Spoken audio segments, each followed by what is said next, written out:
This is the trash of today, a little nerdy-ass loser that fell into the middle of a competition where every participant is a thirsty girl with an animal spirit inside of her. Meanwhile, our boy is this simple human having to go up against the pig girl that makes bro smell her socks and puts them on his head like he's fucking Dobby from Harry Potter or something. The cat girl that's always invading my bro's bedroom for some nighttime warmth using high-tech invisible clothing, only to be surprised by the bunny girl neighbor who is his childhood friend. There's the monkey girl, and God knows how many others. And since he is the organizer of the event, his presence makes the girls cry. Babes are sad and walking around with tears running down their thighs when they see our Chad, because they need him to recharge their batteries via physical touch, and the closer and deeper, the stronger they become. Yeah, my dude is suffering these heavenly tortures of having 12 animalistic girls chasing him down 24/7. This shit is so brutal that I would never pay a huge sum of money to have the same chance. But while these animals are walking around trying to devour my boy, he's just trying to survive and not be the toy of those competitors. But before things get deliciously good, I mean bad, we gotta run back to the first encounter with the cat, and the main character says his name is Lu Ju. Some loser reading a little cat book and saying he doesn't care about socializing. He doesn't like school, and he doesn't like this whole crowd yelling and begging for a pass. Since he's weak and painfully shy, he couldn't care less about sports.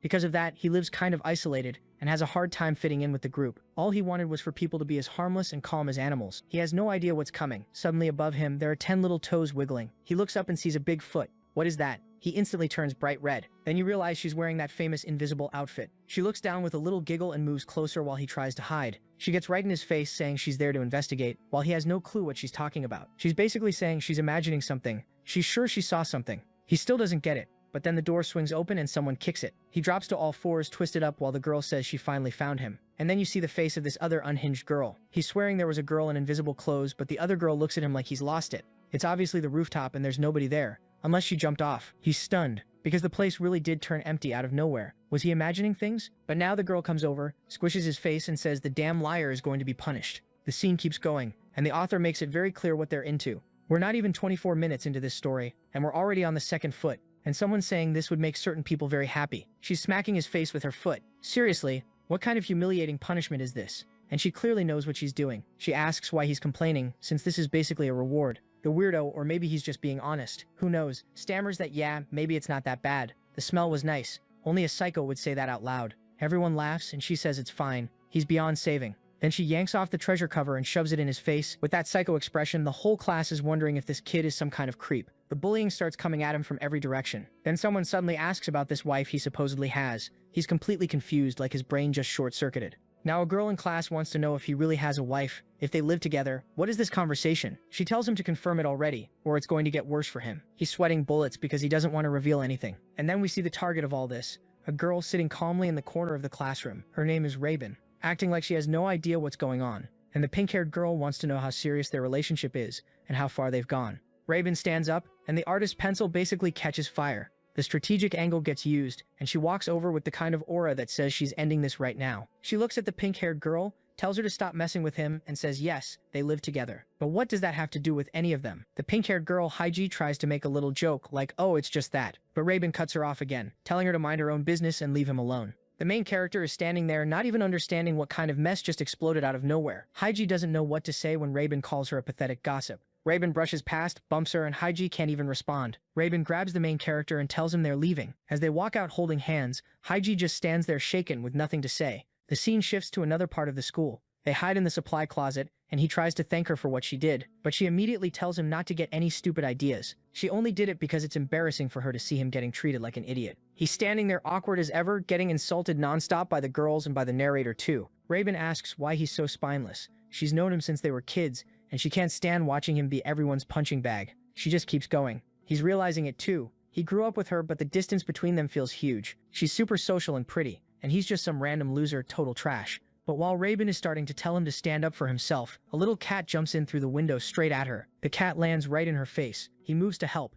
Then he trips, and suddenly she's on top of him. The focus lands on her little necklace. He looks at it and remembers the past, when he gave it to her. Back when she was basically a big-headed Funko Pop kid. She asks what he's thinking about, and he's stuck there saying he can't get out of this position. They're both blushing, and then the cat comes sprinting through, bites the necklace, rips it off, and leaps back to the window. It looks back with this smug little glance. Raven realizes the little demon stole her necklace. She yells, and he stands up asking what happened, what the problem is. He thought it was just a necklace he gave her, but he sees how crushed she is. He turns and says it's not going to end like this. The cat is running through the classroom, wrecking everything, and Hyjin hears something behind her. She turns and sees the cat zoom past with him chasing after it. The cat darts between her legs, and he runs through too, bumping into her. Hyjin screams, asking what he thinks he's doing, takes off her slipper and throws it at his back, but it hits him, spins up over his shoulder, flies past his face, and nails the cat dead on. And it launches the cat right out the window. And you already know what he does. He remembers he's the main character and jumps after it like a complete maniac. From below, Raven sees him in midair starting to fall. The genius jumped to save the one animal that probably wouldn't even die from that height.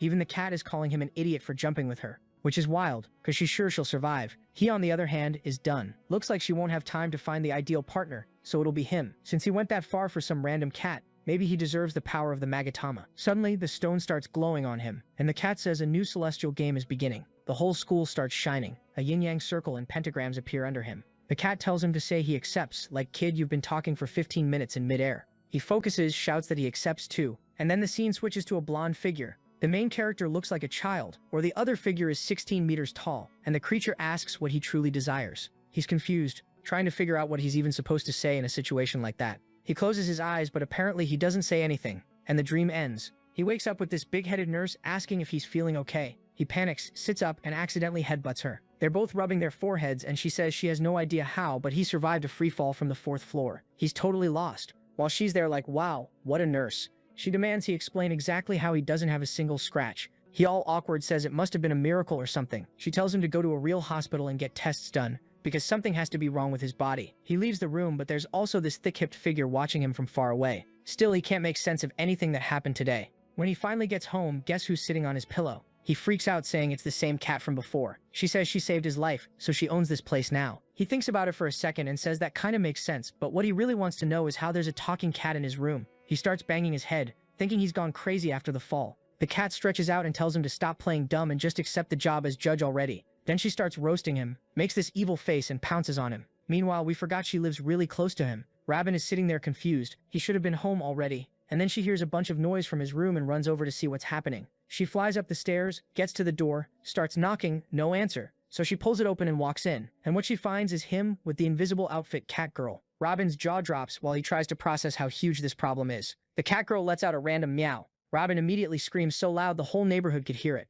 He freezes while the cat girl is clearly enjoying the chaos. Robin runs out yelling to everyone that there's a woman in invisible clothes invading her friend's room. The cat looks at him and says her name is Nina, and he doesn't need to worry about anything. He's way more worried about the mess this is going to cause in Robin's head. Robin is screaming for her mom, saying it's a crime. He has no idea what to do. He's on the floor while she's pointing at him, demanding he explain everything happening in this house right now. The poor guy realizes there's not much he can do. Then Robin's mom shows up saying her daughter is losing it. There's clearly nobody there. She completely ignores it, gives a little goodbye, and leaves. As Robin leaves too, the cat girl attacks him from behind. Perfectly. He feels 2 little stings while she's meowing in his ear. Robin comes back to ask something again and sees him with his hand open and the cat girl on the floor. And instantly, she starts thinking something is seriously off. Before he has to explain again, he grabs some pillows, shoves the cat girl into the corner, and tells her to sleep. Watching her doze off, he can't believe that thing just destroyed his social life in 5 minutes. He collapses onto the bed. All he wanted was a little peace. He still has no idea what Nina was talking about, being a judge, some zodiac tournament, all that.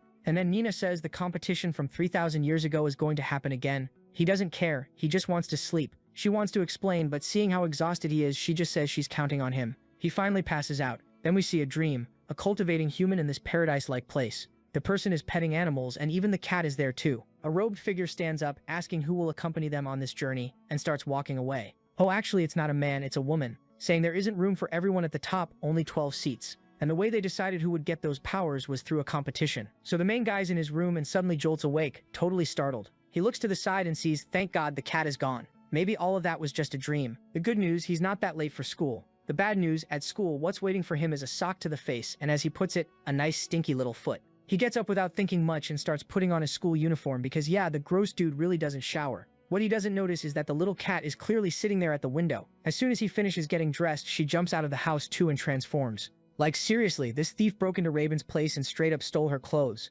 Back at school, the protagonist is slumped over his desk, begging to please not get kicked in the face again. But his sixth sense is going off. He remembers Haiji's little giggle and everything Raven told her. All of a sudden he flinches, stands up and takes off running to another classroom. And Raven isn't there. He starts thinking her disappearance is his fault. He goes to her house, knocks on the door, but her mom says she went to school. He's freaking out. She's not answering her phone, she's not at home. He's running all over the place and can't find her anywhere. And then while he's exhausted, guess who shows up acting all casual? Sweet Nina the cat. He jumps when he sees her and asks what's going on, and she explains the same thing she's already explained a bunch of times. The competition is happening, and now that she's in this world, she has to blend into society. He says she's not blending into anything with that ridiculous tail on her back. But more important than that, they need to find Raven fast. Then she tosses away her popsicle stick and goes, well, if the girl disappeared, maybe it's already started. He grabs her by the shoulder and asks what exactly started. And Nina, with that full-on little villain face, says the 12 zodiac signs have come down to Earth. Right then, a pillar of light shoots up behind the protagonist. Nina grabs him and says talking time is over because the rituals have begun.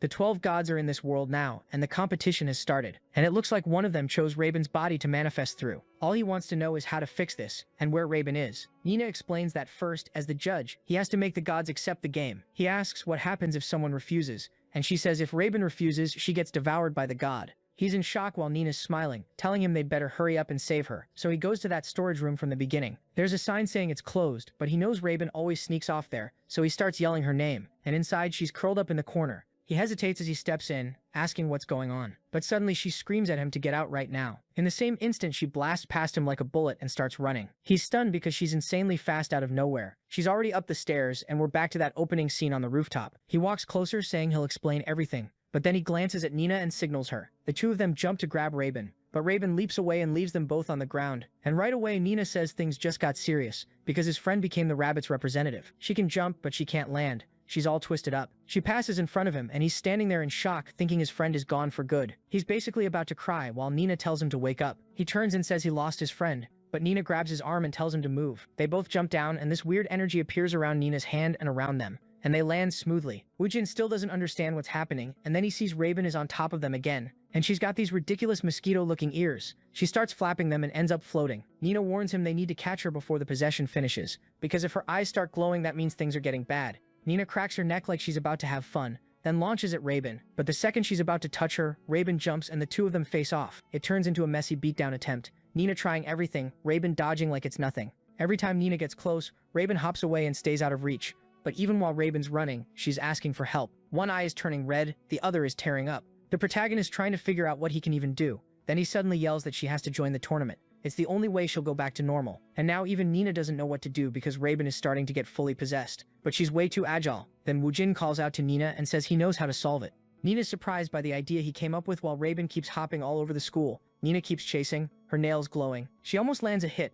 but Robin steps on what looks like Nina's arm and kicks off toward the wall. Now Robin looks like she's completely transformed. They end up on top of another building. Robin keeps running, glances to the side, and climbs even higher, but weirdly Nina looks like she's smiling. Meanwhile, the protagonist is sprinting up the stairs, and we see his plan was to corner her no matter what. The problem is he's useless physically and passes out from exhaustion until he remembers his friend crying. Then he grabs his glasses again, stands up, forces himself to keep going, and reaches the rooftop. The second he opens the door, guess who shows up at the perfect moment? His energy comes back instantly. He runs, and what is this? He moves like a volleyball player, ready to catch her as she falls. Perfect timing. He catches her, and she hits him with so much force, she sinks his foot into the concrete. How did he not crack a rib? He hugs her tight while she's screaming, her eyes glowing. From far away, Nina yells that Robin is already losing consciousness. If she doesn't enter the tournament right now, it's over for both of them. He remembers when it was just the two of them, like little figurines. He's holding on with his hand all torn up, and he yells that he promises he won't let anything happen to her. More flashbacks, Robin as a little kid hiding in fear, and him always there wiping her tears.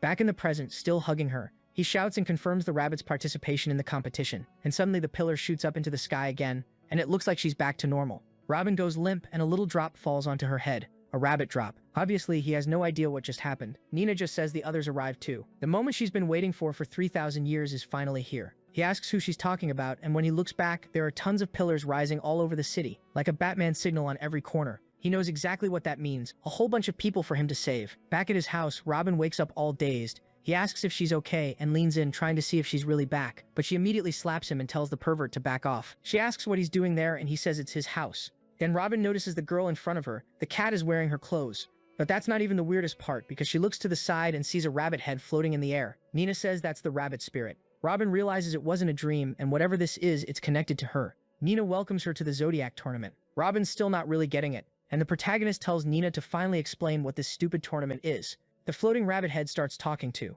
saying it looks like they found a bunch of people who don't know anything. Nina tries to speak, but the floating head bumps her and says yes, this is a fight for a seat in the heavens, a divine competition where he has to find the 12 entities using this necklace in less than 100 days. The protagonist asks why Robin was chosen, The rabbit says every god needs a human host to set foot on Earth. Basically, the humans are the ones who have to compete for their positions. That's how they take control of the body, and the little rabbit throws itself into the middle of the chaos. Right away, Robin transforms again, ears popping out. She panics and tries to rip that head off, but Nina tells her to calm down. When there are two souls in one body, they fight for space. The protagonist is trying to understand what he has to do with any of this. But before we get an answer, we cut to an airport where LA is huge. The plot is rolling in, and there's this big-headed kid. Wait, doesn't he look like a younger Woojin? Or am I tripping? A girl is complaining about her shorts and clothes, saying they're weird. Why does it feel like everything she's wearing is shrinking? Then we cut somewhere else. A girl who looks like she just beat up a bunch of people with what seems like a tiger tail. Yeah, that one's gonna be trouble. The kind of girl who loves a fight. Back with the protagonist, it was basically just a teaser for the villains coming up. He asks again what he has to do with this,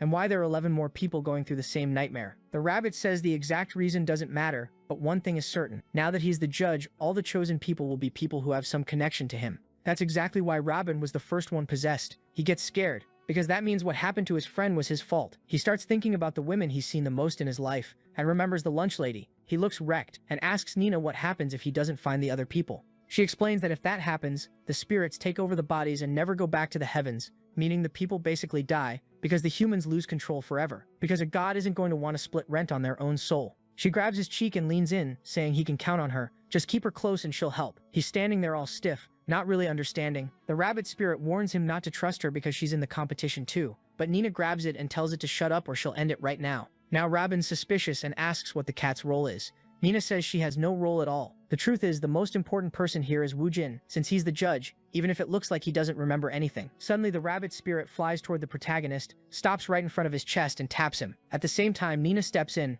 grabs his shirt and rips it open. On his chest is this insane yin-yang tribal mark. Robin peeks through her fingers, trying to understand why. The rabbit spirit tells him to look at the divine sticker album he has. He needs to find each of the people whose spirits are marked in there, and he has 100 days to do it, otherwise he'll die. So yeah, now things are really bad for him. He immediately demands an explanation, because nobody told him the judge dies in 100 days. Cut to the kitchen. Time passing. He puts his shirt back on and says, okay, now it's clear, they need to find the other hosts fast. But Robin still has doubts. She asks why this tournament got restarted if the 12 people were already chosen. Nina's expression changes, and the rabbit says it's because of one person's wish. Before the rabbit can explain, Nina suddenly grabs Robin from behind and squeezes her chest, saying that's enough. Meeting's over, it's time for her to get some clothes because she can't stand wearing Robin's stuff anymore. Robin kind of goes along with it, grabbing her shoes, but then she pauses, turns back and points at them, asking if they're seriously all going to live together. Nina says yes, she doesn't need to worry, then grabs the protagonist and says she doesn't bite. Robin does not like that. She turns red, slams the door, then immediately opens it again, throws a pile of clothes at Nina, tells her to put on something decent, and storms off. The protagonist realizes that he's the one stuck in the middle of this whole mess here, and nobody really cares about what he says or doesn't say. While he's getting dressed, Nina keeps saying that he's the one responsible. She tugs on his shirt and tells him she's hungry, asking what he's gonna give her to eat. I'm not even gonna tell you, dude. No, I was gonna make a joke like something funny about how he was gonna feed her. But then he actually gave her milk, and if I said he's gonna give her some milk, it would sound weird, you know? So I dropped it. But that's literally what happened. Except the girl is, oh my. Girl, stop being a furry for the love of God. This weirdo is straight up eating out of a bowl. And the creepy guy there, Harry Potter's Dobby, is loving it. Red in the face like always. Good part, nice. Easy to feed, right? 12 liters of Parmalat and it lasts the whole month. But then she wants to know why the milk was so cold. He says it's because it was in the fridge. Obviously, since she's from 3,000 years ago, she has no clue what that even is. He's shocked. Only now is he starting to realize this girl has no idea where she is. So she explains she slept for millennia, and when she woke up, the world was unrecognizable. What she really wanted was a fresh fish, but she couldn't find one. Not even at the street markets. Even the little birds she used to hunt easily are gone. She asks where there's a mill, because that kind of place usually gets packed with birds. So the protagonist tells her to forget everything she knows about the world. Where she is has changed completely, and none of that exists anymore. They both go quiet. She hesitates, then says, it looks like she really is lost in this world. The protagonist stops to think too, but then he wants to know how she got that ice cream, how she's buying stuff, and she says she just took it, like anyone would, grabbed it and walked out. Clearly a natural-born thief. He's about to say that's not right, but she's standing there all awkward, obviously. She genuinely doesn't even know what's right or wrong. Then out of nowhere, the guy turns bright red, starts fidgeting with his fingers and says they should go for a walk outside. She gets super excited, grabs his hand like they haven't already been walking around together this whole time, right? Come on, guys, we're out here walking hand in hand. Can you believe this? What definitely can't happen is a cat showing up and meowing, and her dropping to all fours to compete with it in some kind of cat-off. A little later, the protagonist shows her a vending machine. She grabs a little Coke and drinks it like it's nothing. They're both looking out over the city from up high, and he's freaking out, telling her to be careful not to fall and die. Later, they're at a convenience store. The protagonist pays for a watermelon ice cream, and oh, come on, protagonist. How am I supposed to narrate this? He straight up smacks the ice cream into her face. I mean, that's what he does, isn't it? She has a mini freak out, gets startled, gives it a little lick, and then asks him to hold it for her. He helps her, and she starts eating the ice cream, all neatly, like she's got real talent for it. Then, while she's cooling off, someone walks into the store and the two of them hide. The blonde guy coming in is telling his friend that places like this, with no cashier anymore, self-checkout where you pay yourself, are the best for a date. Uh-oh, those two are starting something forbidden. The protagonist, who knows things only ever get worse, immediately plops his hat on her head, grabs her, and they bolt out of the store. Back home, he's relieved. At least nothing worse happened. But then Nina is taking off her coat, asking why they suddenly ran. On top of that, she got all dirty because that ice cream fell on her, and he dragged her along. So the protagonist tells her to take a shower, and then she starts showering. But how does a cat shower? By licking itself. The protagonist sees that, and before things get complicated again, he shoves her into the bathroom, turns on the shower, and gets out of there fast, hand on his chest, exhausted, saying, "My God, this whole situation is a mess." Then he remembers the bathroom door doesn't lock. Better to stay far away from that place. While he's thinking that, Nina's in there all calm, saying hot water is a luxury. Outside, the neighborhood cats are sleeping, and after a while the shower's done. When Nina comes out, she makes this mischievous face at the protagonist by the fridge, but the next moment it's his turn to shower. But now I remember, didn't he say the lock doesn't work? Okay. I guess it all worked out because the shower's over, he comes out, and he's fine. Still alive. That's the good part. The bad part is, obviously Nina is now sleeping in his bed. He's pulling at his blanket and she asks what he's going to do. He says obviously he's going to set up camp on the floor, but she says that's crazy. Why would he sleep on the floor when they could sleep together? He freaks out, asking what she's suggesting, tells her to behave, then she turns into a little cat and falls asleep all cute on his arm. While this idiot was thinking dirty thoughts, she just wanted body heat, so she sleeps peacefully, normal, under the blanket. But of course when he wakes up, it's a different situation, right? The sucker lets out a scream while she wakes up all confused, asking why he got up so early. He says he has to go to school, and she's wrapping herself up in the blanket, saying sleeping is better. Then she remembers what school is, and gets excited, saying if he's going, she wants to be part of it too. The protagonist doesn't even understand what she means, and already imagines the chaos this menace is going to cause. If he takes her to school, his social life is over. While she's talking, Rabin is outside, furious, waiting for him. Finally, the protagonist shows up. Rabin gets all happy, until she sees Nina with him, and her expression changes. She wants to know why this girl is always stuck to him, and Nina is yelling, saying she'll wait for the protagonist at home so they can sleep together. While he's standing there not even understanding what she's talking about, he tells her to just stay home and behave, but from her face it's obvious that's not happening. She turns into a cat and takes off. At school, the protagonist is wondering how he's supposed to find those girls from all the different zodiac signs. The problem is he can't just give up. Not only will the girls suffer like Rabin, but he'll die too. He stops in front of a door, sighs, opens it slowly, and sees the classroom is calm. Okay, looks like nothing weird. He goes in, tosses his backpack on the desk, and then the teacher announces that all the bullies went to the hospital. Everyone starts whispering. She slams the desk, telling them to shut up, but he's confused. What do you mean they went to the hospital? Woojin thinks it's karma. You know, if you do bad, eventually you get bad back. The day is calm, and the protagonist is thinking that if he were a protagonist, this would be a romance story. His life was way too peaceful. But now it's time to meet another troublemaker. He forgot to return the library books, so he goes there, puts them on the counter, and then the woman, bam, touches his hand, and something weird happens. What is that? Just a fingertip touch, and the girl turns red. Then she looks and sees he was reading a bunny book. When he notices, he tries to explain that he really likes animals. That's all. But she goes, I know. Uh-oh. And she reveals she's seen him tons of times in the biology section. The protagonist realizes she really did know, because he's always grabbing animal books. Maybe he should read something more intellectual to impress women. The girl looks like she wants to say something. She finds the books she's all read, and then she tells him to leave. There are more people in line yelling at him. The guy gets out of there fast while she just stays there with that intense look. But in the middle of the rush, bam, he bumps into Rabin. He apologizes, and then he sees it's her, and she immediately asks if the idiot forgot to look where he was going. He's all awkward, while she asks if he's seen anyone suspicious, any other Zodiac people, whatever. He's kind of saying he still doesn't have any leads, until she grabs his arm and says this is hopeless. She's going to have to help. It's just a touch, and the guy turns bright red. But also, come on, these wide-hip girls grabbing my boy all the time, it's rough. And she says she'll make sure he doesn't slack off on the job. Walking around the school, she says whoever awakened their abilities probably has major physical talent. So they're by the courts watching. And if I'm not mistaken, that one holding the basketball is the monkey, isn't she? Plus there's another one hydrating, showing off that artist talent.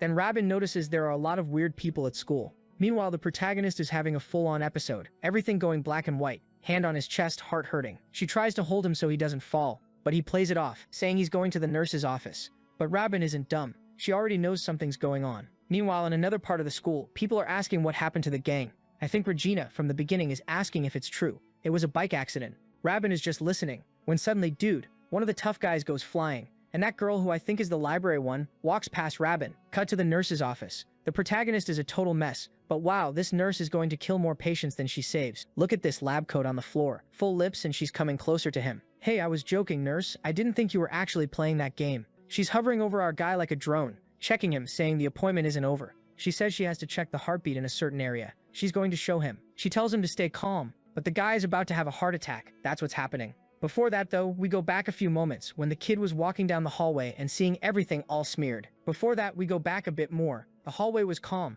until suddenly it wasn't. Everything spinning. The protagonist with chest pain. That's when he went into the nurse's office to ask for help. But the poor guy didn't know he was walking into a seriously dangerous place. He gets all embarrassed, turns his face away, apologizes, but obviously the attacker wasn't going to stop. He's wondering if he's seeing things because he knows the crazy stuff happening to him, when suddenly, bam, her hand lands on his back. With that half-closed look, she asks if the pain is in his chest. He's there with his hand and she says he doesn't need to worry. She'll take care of him. She knows exactly what he has. He can relax. The protagonist goes to the chair, but she asks what he thinks he's doing. He's supposed to sit on the little bed. He doesn't get it. This nurse is unique, let's say. But fine. He goes, sits on the bed, and she comes close again. Then she tells him to take off his shirt so she can see his chest, to check if it's something with his heart or whatever. He awkwardly obeys, and then she puts her finger there and says the analysis is finished. The resonance spell was working. What's happening is his body isn't used to divine power. She starts climbing the mountain while the protagonist has no idea what's going on, but he's already pinned. He says it's hard to breathe, but she says he's lucky.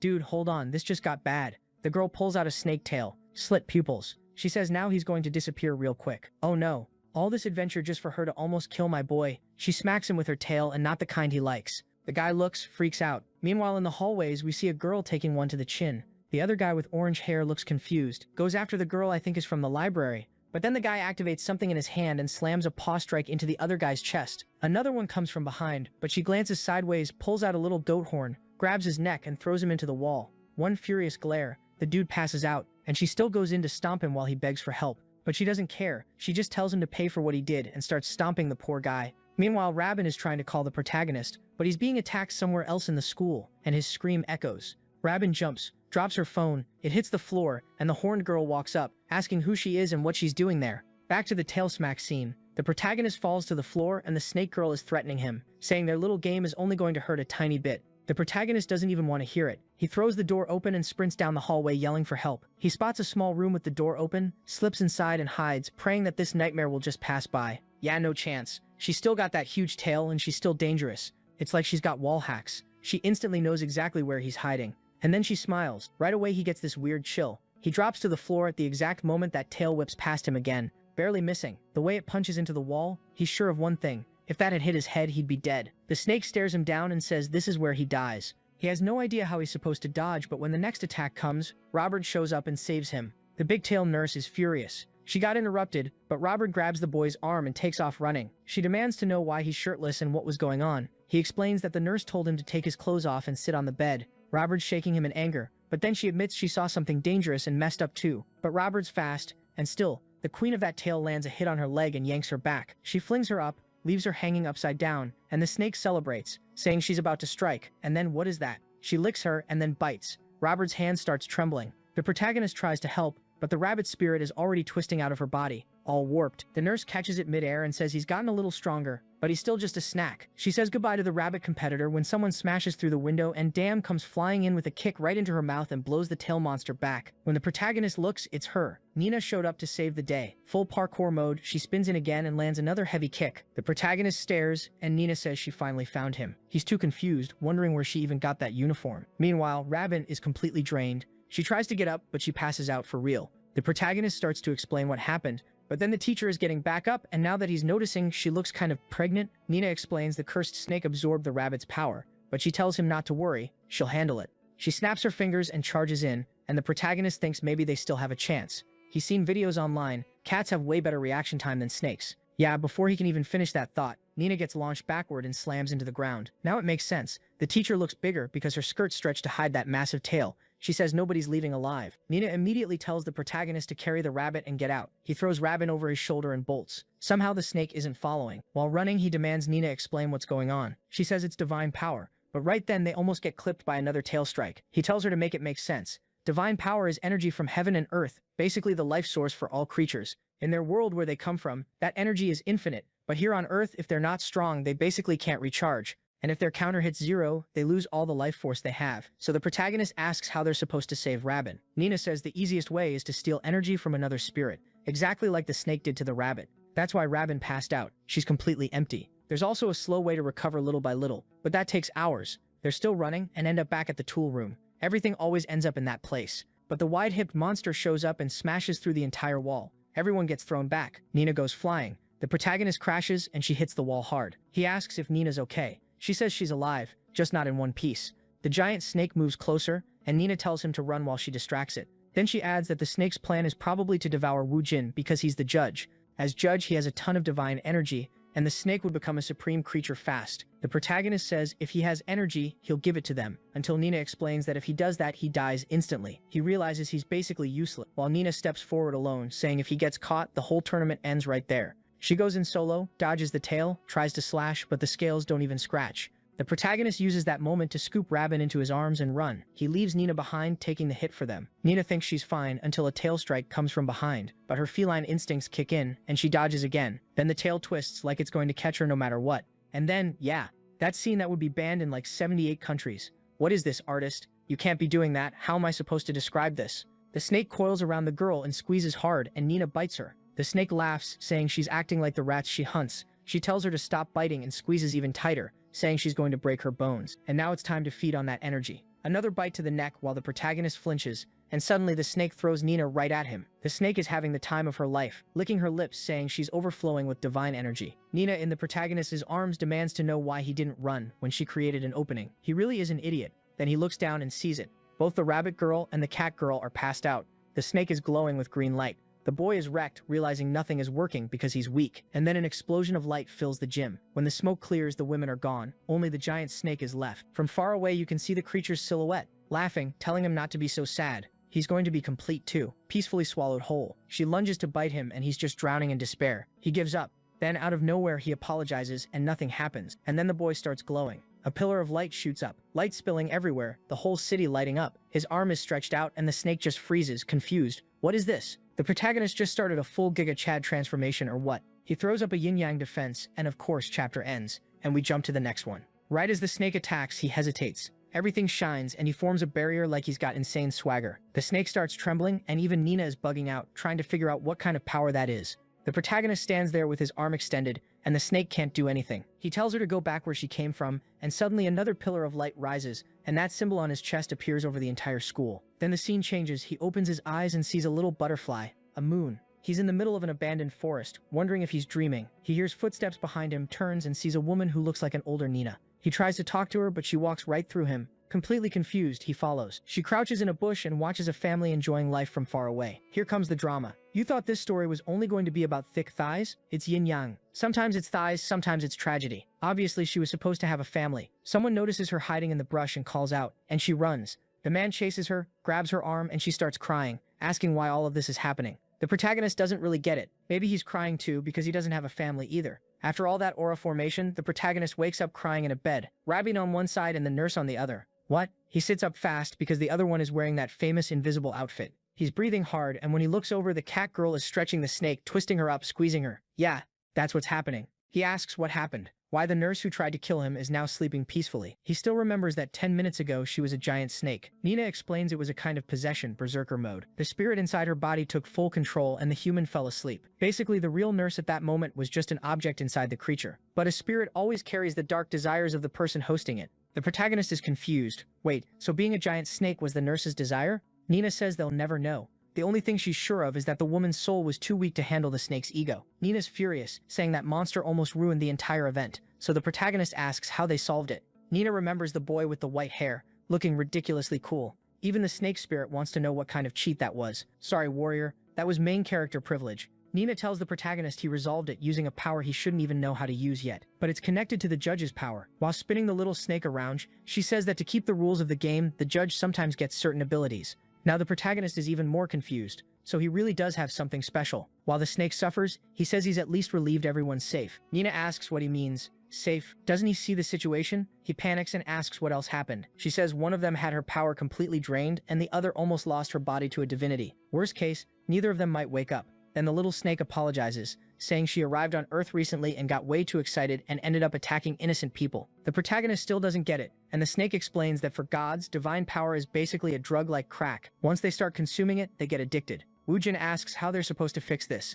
Nina walks up, puts her hand on the scroll, and says the solution is right there with them. The biggest energy bank is in that room, but he remembers they already warned him. If he gives up his energy, he dies, and he's not trying to do that. Nina explains that only happens if he gets completely devoured. What they can do is use a container, and only part of his energy will be drained because the container has a limit, so he won't die in the process. The protagonist gets excited, so he can help Rabin. How does he do it? He tells her to explain right now so he can start the transfer. But of course, the method is a little more connected than anyone expected. The cat girl clings to him and says she'll explain how the transfer works. But she was messing with him, nothing that intense. It's just holding hands and staying close. As soon as he touches Rabin, her little rabbit starts glowing again, recharging. He realizes he's going to have to stay pressed up against both of them for a while. And now he's suffering again, back on the bed. The closer the better, so both of them are basically on top of him. He wants room to breathe, but it's over. He's getting crushed because the other one says she fought hard and wants her energy back too. Yeah, this guy's life is rough. Meanwhile, in another part of the city, Haiji's mom, the foot girl's mom, remember?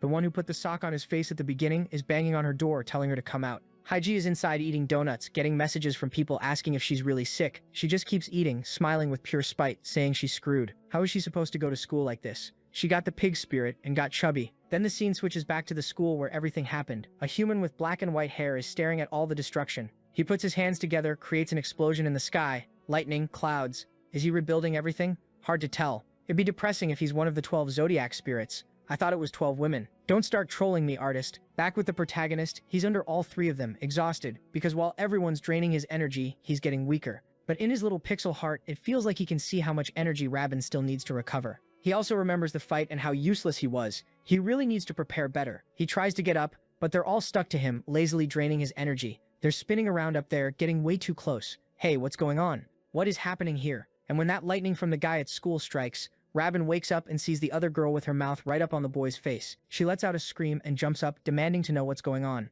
while Nina wakes up all lazy and stretches out on top of him again. Rabin's about to say more, but then she notices that damn nurse was there too, and asks what she's doing there. The nurse stands up wearing the invisibility outfit, and everybody freaks out at once. The whole house erupts in shouting. The artist drops a super dangerous illustration before the next chapter, and we're back. Everyone in this place is wearing Rabin's outfits, plus one more bunny girl, and of course the nurse has no idea what happened and is asking them to explain how she even ended up there. They give her a recap of the snake fight, the bunny, all that stuff, the protagonist telling her to join the tournament by activating her power, and the little snake off to the side apologizing. Then the snake says she feels some kind of connection with the little snake. Way too many snakes in this story. She pets her, says she believes everything, and apologizes. But Rabin tells them to remember the important part. If they don't finish this tournament in 100 days, nobody's ever going to have a normal life again. They finally find out the snake's name, Hoi Jin, and now the nurse is kind of confused as she realizes how serious this really is, and she swears she won't leave the students to deal with this alone. They get excited because instead of scolding them or not believing them, she says she's going to support them. But then she steps closer and opens the protagonist's shirt to look at the glowing thing in the middle of his chest, and on the marking you can already see it now says Snake and Rabbit. She's curious, running her fingers over it, saying that's where the details are going to show up. She apologizes for being nosy, and the tomato head, red as always, says it's fine. Suddenly she panics, saying she's late for school, but he reminds her it's Saturday, and she flops onto the bed, relieved. Now she's thinking, wondering if everyone at school is really possessed. Nina stretches and says it'd be better if the enemies just showed up on their own. That's when Rabin says she remembers something from yesterday. The protagonist asks what, and she says she doesn't know all the details, but there was a girl with little horns choking some guy. Looks like she's the one who's been taking out the delinquents. Nina says that once again it's going to be someone with a nasty temper, and the fact she's been wiping out those delinquents makes it pretty clear the host has some dark urges. She steps toward Rabin and asks if she saw the person's face, and Rabin pushes her back, telling her not to get so close. Rabin only says it looked like the person had square glasses. Then the scene switches to a rainy place, and there she is, square glasses, a mask, and who knows what she's doing. She was putting cardboard on the ground when suddenly the chubby girl walked in. Oh, it's the girl who's been eating everything, right? Trying to survive now that she's starving, while some kid is wiping down shelves, and she's furious, because ever since she got chubby like this, the more she eats the hungrier she gets. Everything looks irresistible. She throws a pile of food down to pay, and the cashier is just staring. The chubby girl snaps at her to stop looking at her, and hurry up and ring everything up because she's taking it to eat. She's already paid like 200,000. Swipes her card, yanks the bag, knocks stuff over on the way out. Umbrellas end up on the floor and she leaves. Square Glasses is just watching, then slams the table in anger. She stares straight at us like, found you. Back with the protagonist, he's thinking Square Glasses, trying to remember someone who looks like Diabolus and wears something like that. The two girls are almost arguing and the tall nurse steps between them and tells them to calm down. Then Robin says she hasn't showered since yesterday. Yeah, she's gross. She grabs her phone, which is vibrating, and sees she missed 43 calls from her mom. She instantly knows she's about to get the legendary scolding. Meanwhile, Nina is just watching. Her mom asks where she is and what she's doing. Robin lies and says she's at the protagonist's house. Nothing serious. And her mom just tells her not to do so much so early. Robin yells so everyone can hear that it's not like that.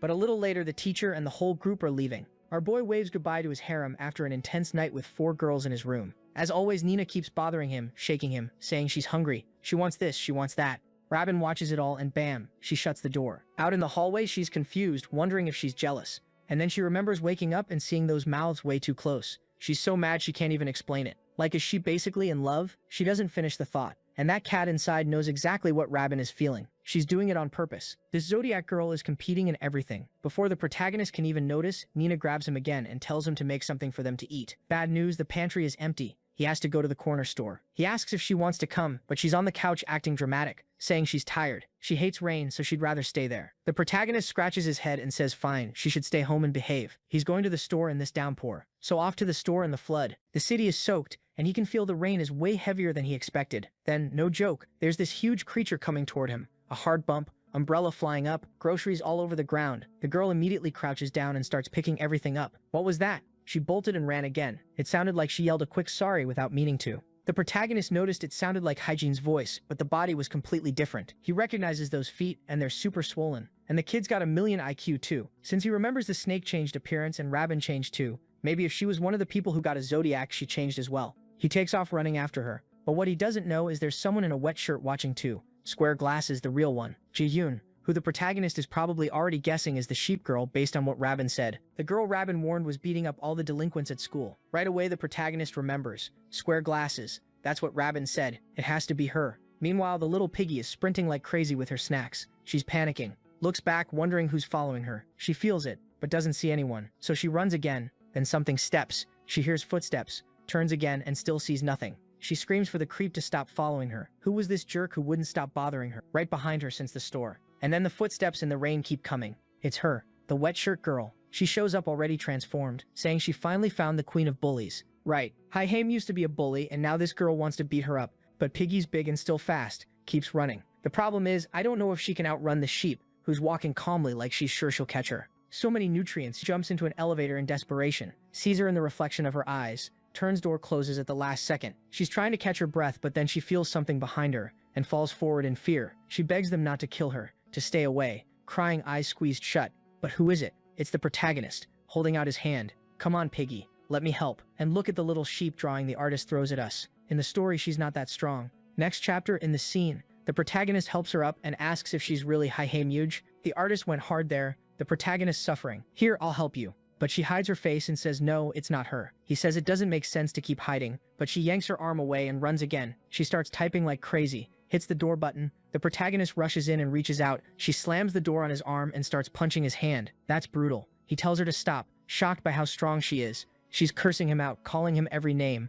telling him to give up, that he's a loser, all that. But the protagonist, being the good guy, says he only followed her because he was worried. He heard someone's been hunting the tough guys at school, and when they bumped into each other in that alley and everything fell, he noticed someone was following her. At first he didn't realize it was Haim because she's huge, but then he figured it out. She tells him to shut up, she's not huge. While he's being dramatic about how much his arm hurts, he tells her to stop. Then he pulls the handle himself. She loses her strength and falls on top of him, nearly kills him. But when they hit the floor, she's completely exposed, apologizing with the ears out. Now he's more sure than ever it's her, and she starts crying, hitting the floor, saying she doesn't know what she's going to do. Overnight, she got chubby out of nowhere. Since a certain day, a light appeared in the sky, and then she started getting insanely hungry. Some mystical thing. The kind of excuse every chubby person dreams of having. I was walking around and lightning hit me and I got fat. But then the elevator starts going down, meaning someone wants to come up, and she yanks him inside, closes the door, locks the handle. And the protagonist remembers, just like that little snake was insanely dangerous, there could be other people who got powers too,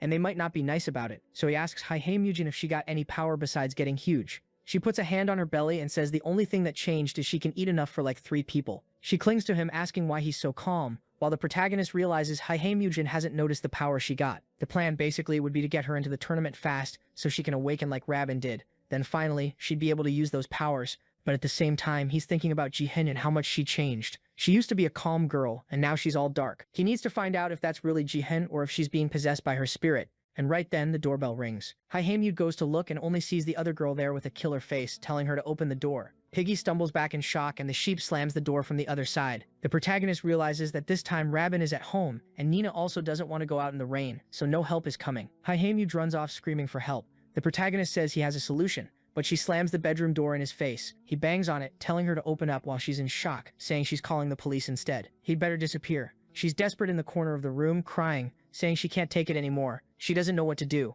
Then we see a flashback of her going to talk to the bullies, but now she's screwed. Before she was the Foot Queen, now she's the Big Piggy. People didn't even believe it was her. Now that she was fat, they told her straight up she was done. She was only useful for being pretty in the group, nothing else. The only value she had got thrown in the trash. She clenches her fists in rage and makes a little mini earthquake. Poor girl cried all the way home that day, and now back at home she's crying again. But the protagonist tells her she needs to listen to what he has to say. He promises he has a solution to this nightmare. The room goes quiet for a second, and it sounds like she's about to open the handle. But then she asks the obvious, why is he trying to help someone who treated him like garbage? What's that about? She put her foot in his face. He liked it. Sock on his head. Weirdly, he loved it. And now she's feeling awful for all the cruel stuff she did to him. Thinking about what she's done, she suddenly takes off her hoodie and opens the door, asking if he still considered her a friend. The protagonist doesn't really answer, while she says all the friends she had either didn't recognize her or the ones who did just abandoned her. Yeah, while you two are in this romantic drama, someone is destroying the whole door. And then this pink energy starts to appear and she's confused, trying to figure out what it is.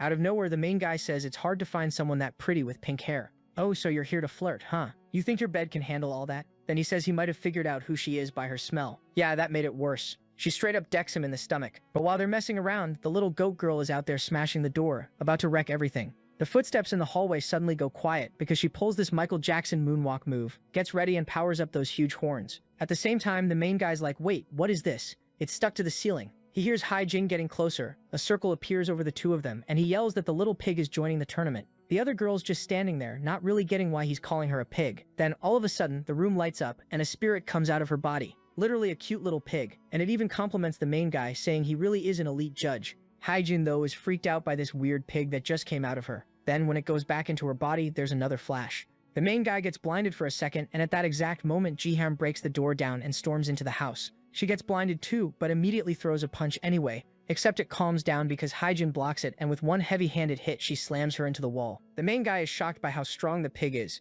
and the story explains that pigs are insanely strong. Most of them only have about 13% body fat, and the rest is basically pure muscle. So if Hai-Jin's weight jumped to around 100 kilos, right then she'd have ridiculous strength. And she follows up with another kick, blasting the sheep girl into the wall again. Seriously, sheep girl, what did you do to deserve getting wrecked like this? She tries to get up, but now it's bad. Hai-Jenny was already loud and aggressive, and now she's got strength too, so she's about to beat her even harder. Then she's suddenly all slim again, back to toe queen mode, and throws a punch into the wall. But the sheep girl isn't weak either. She manages to vanish and reappear to the side. Meanwhile, the main guy is kind of enjoying the fight. A girl fight is wild, until both of them look at him like, is someone seriously enjoying this a little too much? Even so, the exchange still manages to throw Hai-Jin back, while Ji-Hin the sheep just stands there. When she notices the main guy, she starts acting weird. She jumps, does this backward spinning flip, lands on the railing and stares him down. He doesn't get it and tells her to calm down, but she just jumps down from upstairs and runs away. He watches all those acrobatics, wondering why the second she saw him, she suddenly bolted. But then, now that he saved another waifu,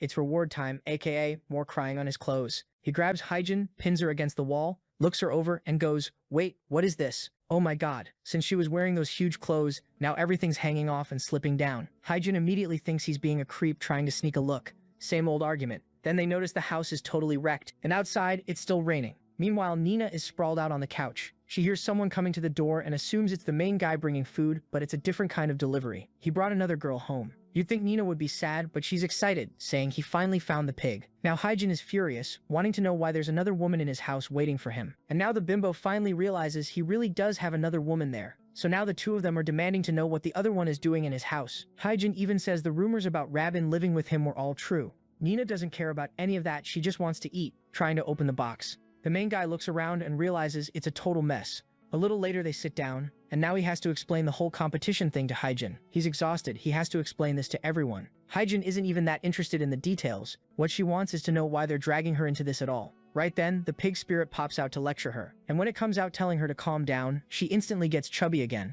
and immediately starts hitting it, ordering it to get back in her body. Once it goes back, she turns into this thick, heavy version of herself again, and she starts worrying what happens if that pig pops out of her at random. Later, Rabin asks if all the hosts are really going to be from their school. The main guy brings up Jikwon to Library Girl, saying he's sure she's the sheep, but she's totally different now. Before, she was calm and smiled gently. Then again, he didn't see those little side smirks she used to do. Rabin says she doesn't know if that's true. Maybe this is her real personality. Then Nina stands up and says that girl might be their biggest problem, someone they can't tell whether she's being controlled by the spirit or if she's genuinely cruel. Then Nina thinks for a second, smirks, and tells the thick pig girl that she's got a plan to deal with it. She says she's noticed the sheep's targets were always people who messed with Woojin. Everyone she hunts seems to be someone who bullied him. Hyjin gets awkward and apologizes. The blonde girl says she's not accepting that bullying him was wrong. But Nina cuts in and says what matters is they have a way to lure that girl out. Just use him. He's going to be the sheep's shepherd. He's confused. Why does it have to be him again? Because Nina explains, obviously Jaeyeon is obsessed with him. All he has to do is find a way to get her alone. Take her somewhere secluded like an alley. That hits him because he's never even said hi to her. Rabin gets worried the plan sounds dangerous. Aren't they putting Woojin's life at risk? Then Nina says they're being way too relaxed. They're forgetting there are only 90 days left, or Woojin dies and everyone stays stuck with these spirits forever, and the spirits will take over. That's when the main guy remembers the obvious. His time is limited. Nina tells them not to forget they can't fight each other. First, they need to focus on bringing everyone into the tournament. A second of silence. Then Hyjin raises her hand and says she'll join because she wants payback on that damn sheep. And she's also furious that she keeps randomly getting fat. Then the topic changes when she realizes her parents are calling, and she gets chewed out. They're complaining they got home and everything's destroyed, so she jumps up and runs off to explain. Robin points out something weird. They still haven't been caught by any authorities. Like when that snake showed up, if any camera had captured that, the military would already be involved. But while they're having this serious discussion, Nina is rolling around on the floor, not caring. Hyjin is still arguing on the phone. And the funny part is that since she's a troublemaker, she starts yelling that she's not coming home today. She's sleeping at a friend's place. Bye. Then she turns to the main guy, calls him a loser, and asks if there's room in his bed. Robin tells her to stop acting so bold in her house, while the main guy tells everyone to calm down. Nina just wants to eat. Then Robin's mom opens the door and sees everyone together, and they all say hi. Luckily, nothing looked too suspicious, so she just serves the food, and Nina goes to eat her cat food. Her mom says they need to give her a heads up when they're bringing that many friends over. She apologizes and says that's all she could make. Hyjin says it's fine, while Robin jokes they're going to need a lot to feed the pig. Hyjin doesn't even care about the insult. She just starts eating and says sorry. But to mess with Robin, since her mom is right there, she says Robin is always glued to Woojin every day, acting all sweet. Robin turns red. The main guy doesn't want to deal with it, and after a while the plates are clean. Robin is impressed. She eats a little and gets kind of chubby, while Hyjin ate everything and is still skinny. When her parents called, they said she'd have to sleep at her aunt and uncle's place, and now Robin asks if she really has to go. Hyjin says yeah, that's what they said, but she really doesn't want to. The idea of being compared to her cousins all day is awful. Robin tells her to call a friend somewhere she can stay, but Hyjin says she doesn't have any friend like that, like her and Woojin, who can share a room every day. Someone off to the side says she can stay the night there. Hyjin says she doesn't want to sleep in Woojin's room, until Robin says she can sleep in her room. Like 1 minute she's asking to share his bed, the next she doesn't want to. It's confusing. But she gets emotional that Robin is willing to share her room. The main guy picks up Nina and takes her somewhere. Meanwhile, the other two go brush their teeth in the bathroom. Robin sees Hyjin just standing there like an idiot and offers her a toothbrush. In the bedroom, Hyjin starts laying a blanket on the floor, but Robin tells her to come to the bed. Hyjin gets shy about it, but night falls and there she is. Suddenly Hyjin sits up and blurts out that damn loser sleeps with that cat girl every night. Robin says yes, so what? Even if she looks human, she has a cat soul. Hyjin says guys don't care about stuff like that. Robin says she doesn't either. She doesn't care what they do, just let her sleep. Hyjin is confused. She says she thought Robin liked him, but Robin tells her to shut up already, to stop acting like everything is normal, because a lot happened. She must be scared too, just like Robin was. Hyjin finally calms down and out of nowhere starts gently rubbing Robin's back, saying she thought that, Robin turns red too. And Hyjin says she thought Robin was just an annoying class rep. So the night passes, morning comes, and the pig girl is sprawled out everywhere. The main guy comes in, waking them up. I didn't know they literally lived in the same house. I thought they just lived nearby. But he can actually access her room? Hyjin freaks out, wakes up screaming, and a little later she asks why Robin got up so early. Robin says it's because that damn pig had her foot in Robin's face all night. Then Hyjin gets a call from her mom and has to go home. The main guy says, well, at least the house is cleaned up now so she can go back. What she wants to know is why they have to hold hands. He says it's to recharge their divine powers so they don't run out of energy. Nina says if they'd slept cuddling, they wouldn't have to do this. Then yeah, someone filed a police report, so they're going to have to go explain what happened. Not they though. Hyjin, she storms off furious while Nina says it's better if she comes back at night to recharge. But when the two of them turn to leave, Hyjin calls the main guy loser. Bright red, she thanks him for saving her. She mumbles it so quietly he can't hear, and when he asks, she says she's not repeating it and runs off. The main guy, being clueless as always, doesn't get it. Next scene, I think they're getting to school, and now he's literally carrying Nina in his arms, and the 12-girl harem keeps forming. Because now Robin remembers what the pig girl said, that she likes the loser. When they get to school, they're confused. The gym that got completely destroyed in the fight with the snake woman is totally intact. Nina immediately says she thinks she knows what happened. But first they should talk to the teacher. The main guy though is wondering when G1, the sheep, is going to show up. And yeah, while he's walking along, she's watching him from the side, full of rage. Next chapter, it's her walking into the classroom and sitting down. And yeah, he's got her cornered now. Watching her crouch down, he says she's the same as always. Exactly the girl he knew. Then we see a few hours earlier, everyone gathered in the snake woman's room, Hoijin, to talk about how that sheep had the nerve to come to school like nothing happened. Robert asks what they're going to do. Are they doing that plan, the operation, where they use Woojin? Nina says she guarantees it. Meanwhile, he's still unsure, saying maybe it'd be better to talk to her first and understand what's going on. Everyone's shocked because obviously that could have gone wrong and it was insanely risky. And Hyji asks why he's going that far for this girl. Just capture her and be done with it. The protagonist stops to think, since she came to school like normal, maybe there's some kind of trigger, something that makes her power lose control. Nina comes up behind him and says he's frustrating, but fine, since he wants to do it and he's the great judge, go handle it. She basically shoves him out and tells him to make a decision. He can't stop thinking it's weird that she'd come to school after causing so much trouble. He needed to understand why and make sure she doesn't lose control again. Maybe they could solve everything with a conversation, which would be way better than some plan that puts her at risk. Back to the moment he called out to her and she just stood there, kind of confused about why he was there. Then he realizes his talent for suddenly talking to a girl like this is literally zero. She sits down, asks if he's there to return a book, and he says no, it's about what happened over the weekend. She plays dumb, blushes a little, and goes, weekend, like she has no idea. He slams the desk and says he was there too, and he remembers. She went to Haiji's house, but then he finds it weird because she backed off saying he was getting too close. He apologizes and steps back, and then she awkwardly admits she's never talked to a boy from that close before. He notices she's strangely shy. Whatever condition she had before, it's clearly not the same now. Maybe he can push her into joining the competition, if he approaches it from that top-down angle. So he closes his eyes and asks to be excused while he moves in with both hands. But he bumps into this bunny-themed book. She sees it and stands up to grab it, but he's already reaching too, and the timing lines up perfectly. She was already struggling just with him being nearby. So imagine being that close. He's like a Naruto clone charging up a Rasengan, just cradling the spheres. And the worst part is, he's apologizing all freaked out while she's saying it's fine, but if he could maybe take his hands away and stop whatever ritual he's doing, that'd be great. He panics, yanks his arms back, and everyone's gathered around talking about how there's a pervert nearby. He tells them they can argue about it later. He's thinking his attempt was a total failure. And look at this artist drawing the little pig girl like some tiny demon. Come on. And speaking of that, right then back in the classroom, Hyjin shows up. The fake friends who don't actually care, drawn in black and white, are all like, we missed you, you were gone so long. She just makes excuses, saying she was kind of sick. But then the protagonist comes running, calls her over and says he's got a problem. He failed to talk to Jin Hanyo, and then all of Hyjin's friends are like, why is he talking to her like that? Why do they suddenly look weirdly close? Wasn't she the one who used to bully him? He tries to explain, but suddenly she grabs his head, calls him Jin Hunch, slams him into the wall. He asks what her problem is, and she tells him to hurry up and say what he came to say. I thought she was about to bully him, but he explains that he tried talking to Jin Han and it didn't work. She grabs his arm and tells him to be proud of himself. At least he tried. This is a good start. He's totally confused, like, I can't believe she's being this honest. He turns bright red, thanking her, while she says he's got insane courage to talk to that crazy older woman. But also, the protagonist is kind of a creep. She's stuck to him like ice, and he's staring from the high ground angle. He's abusing the high ground 100%. The class thinks it's weird they're so friendly, but Hyjin doesn't care. She says now that he's talked to her, things have started. He can try again later, and it'll be even easier, assuming he didn't do anything stupid. That's when he admits he cradled the spheres. Immediately she grabs his collar, demanding to know how it went from talking to that. He says he'll explain, but first he wants to know where Rebin is.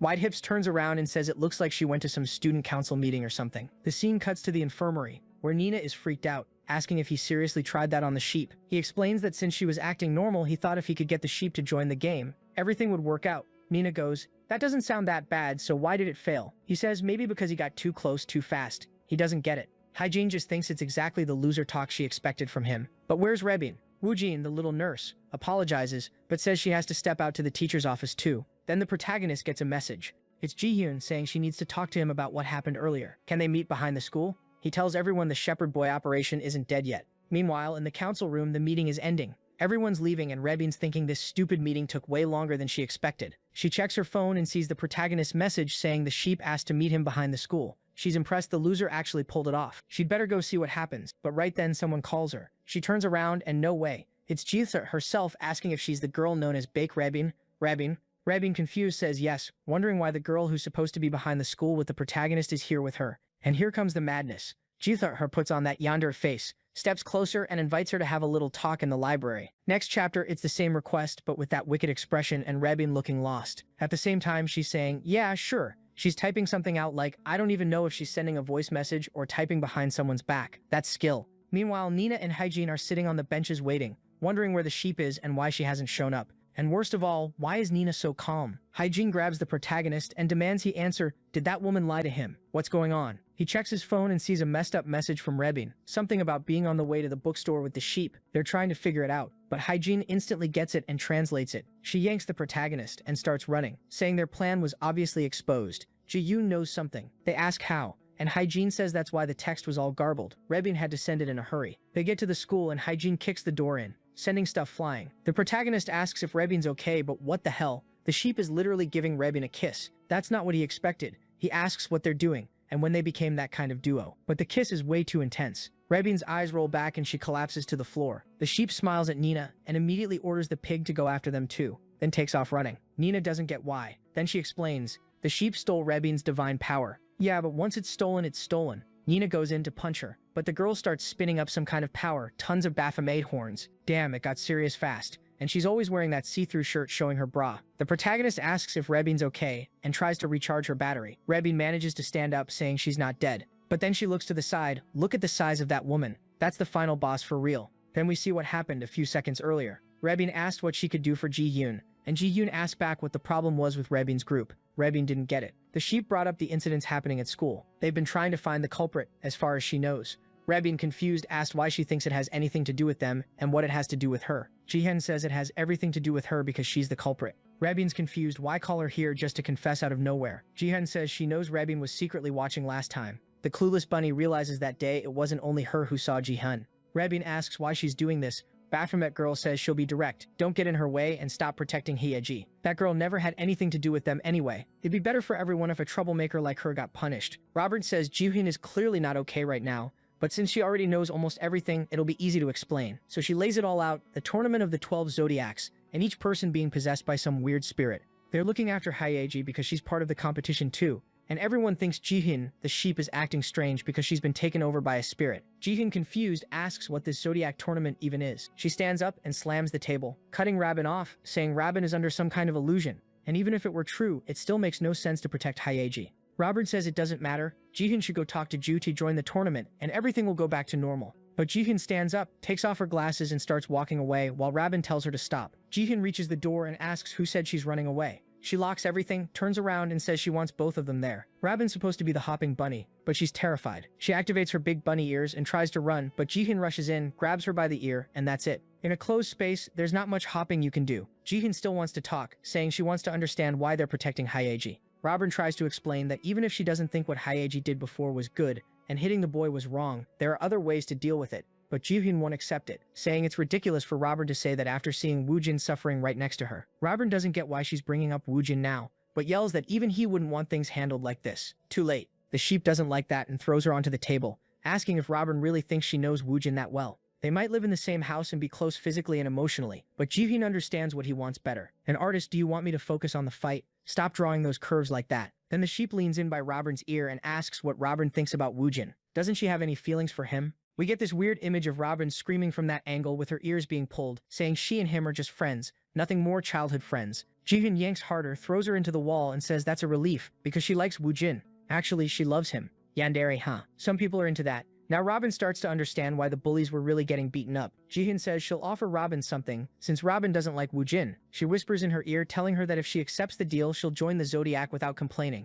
Robin asks what happens if she refuses. Jihyun says she won't stop destroying everyone until the whole school is gone. His friends, even the nurse, everyone will suffer. Robin says she'll think about it, but that's when Jihyun goes in for the kiss. And then yeah, now there's a punch. What happened? The girl falls on top of the protagonist. Now we're back with her transformed. Why is she drawn way better after she turns into a demon? She signals Shuj to Robert, telling her to think very carefully about the offer, and then she leaves. Robert just wants to understand what exactly this woman is planning. Then Nina and Hyeji show up asking if Robert's okay. And out of nowhere, Nina puts a hand on Robert's stomach like she's checking something, saying Robert lost a big chunk of her divine power, but she seems fine, so there's no danger. The protagonist asks if things are better than they were before, back when everyone had to fall asleep, and she says yes. Looks like the sheep actually failed to fully take control of Robert's powers, and while she's thinking about the offer she made, she starts wondering if the sheep took only half on purpose. Then Nina asks why it would only take half. Robert lies, look at her, a little liar, saying she resisted really hard, so maybe that's why. I don't know if Nina bought it, but she says that either way, it looks like they might be able to win this. Plus, Robin's targets don't seem to be most of them there, except for Hyeji. She says the Shepherd Boys operation is going back into play. For now, the focus is Woojin recovering Robin's energy, and they should never act alone. If any of them gets captured and has their powers extracted, the whole game could end right there. The protagonist, though, asks if it's really going to be that easy to control Jihin, and the Baphomet girl is out there hopping around the school, glancing back. Hyeji knows she's going to have to help deal with that and says she's not mentally ready for that fight. But Nina just grabs her by the arm, says she doesn't have a choice, and yanks her down. The two of them drop in behind the Baphomet girl, who takes off running. Nina figures the sheep's problem is that every power it gets is super useful. That headbutt, for example, could straight up kill one of them. The good part is it's only really strong in a one-on-one. More people means it gets less effective. Then she tells the little pig girl to head to the side because they're going to corner her along the way. Nina's plan is solid. Since the sheep's target is the pig girl, if they split up, the sheep will go after her, and that's when Nina can move. Hyjin, on the other hand, says she's counting on everyone, because elsewhere in the school, the protagonist is already hiding with Rabin. The pig girl keeps running, but when she looks back, nobody's following her, and she's confused. Back with Nina, the Baphomet girl followed her. Nina even says it's unexpected. Why did the girl come straight at her? Jahan answers there's no big reason. It's just because the cat is annoying her. Nina says fine, but with only half of the rabbit's power, she won't be able to win before the group gets there. She misjudged it, and this is going to be the end of her. Mid-jump, the sheep slips a hand into its pocket and says it doesn't use brute force. Then it throws a paper ball stuffed with a bunch of leaves inside. Yeah, Nina drops to the floor, and I can already guess what it is. The sheep asks if it's her first time under the effects of catnip, that stuff that makes cats go crazy and itchy. And now Nina's there, basically getting wrecked, like she's been drawn with a pencil that's on fire. Seriously brutal. The sheep leaves her there writhing in pain and just walks off. Nina can't even move properly. Totally stunned. Meanwhile, Hyjin is walking around confused, looking side to side. The tall protagonist pops out from a box like he wants to know where the damn sheep went. She says she doesn't know either. She thought she was going to be followed. And then boom. She feels the pressure and realizes the devil is right behind her. She turns, tries to back up, but in the same second, the sheep nails her in the stomach, slams her into the wall, rushes in again, knee to the chest. It's vicious. The poor pig girl is getting absolutely destroyed. The protagonist is thinking, where's Nina? She was supposed to be helping with this part of the plan. Hyjin face plants, and the sheep comes over, grabs her by the ear, yanks her up, and look at what the artist drew in the bottom right corner. For no reason, he cropped out the head just to show cleavage. A legend. I respect it. The protagonist standing there with his fist clenched. He has to follow Nina's strategy, but he also doesn't want to just stand there doing nothing. Then Jia Yun asks what it feels like to get bullied after being the bully. Now that she's experiencing it, she must finally get how painful it is. Hyjin, crying, says she understands and admits she was wrong about everything. But the sheep doesn't accept it, slaps her across the face, asks what she did wrong, and she'd better answer correctly. Hyjin says what was wrong was bullying Woojin. The sheep tells her to explain why Woojin was her target. The sheep is staring her down, and I'm already scared she's going to say she liked him too. She's about to get punched, and Rabin is in shock. Since Hyjin hesitates, Jihan says fine then. She's going to rip out her pink hair until she finally talks. Next chapter, different angle, same threat. Yeah, it's definitely what it sounds like, because Hyjin says she'd rather die than say it. Then we jump back a year, back when Hyjin was only 16. She was well behaved. Honestly, she looked more like Jihan than her current self. Back then, she had no friends and kept wondering when she'd finally meet someone. That's when he shows up, the loser himself. Hey, how's it going? But instead of talking to him, she looks past him and just stares at Rabin, admiring how pretty she is. The protagonist notices she's looking at Rabin and says, yeah, Rabin's really cute. Her hair is really nice. She's always been popular because she stands out. That basically wrecks her. Hyjin, being clueless, goes, are you two friends? He says no, just their parents are friends and they live nearby. Then Hyjin starts wondering if she should dye her hair. He says yeah, he thinks it would look good on her. And she gets all shy and awkward. She was about to offer him a piece of candy when Rabin shows up, pissed that she and Woojin are in the same class again. She tells them to hurry to the cafeteria, and Hyjin ends up alone, chewing her gum. That was the first day of the semester.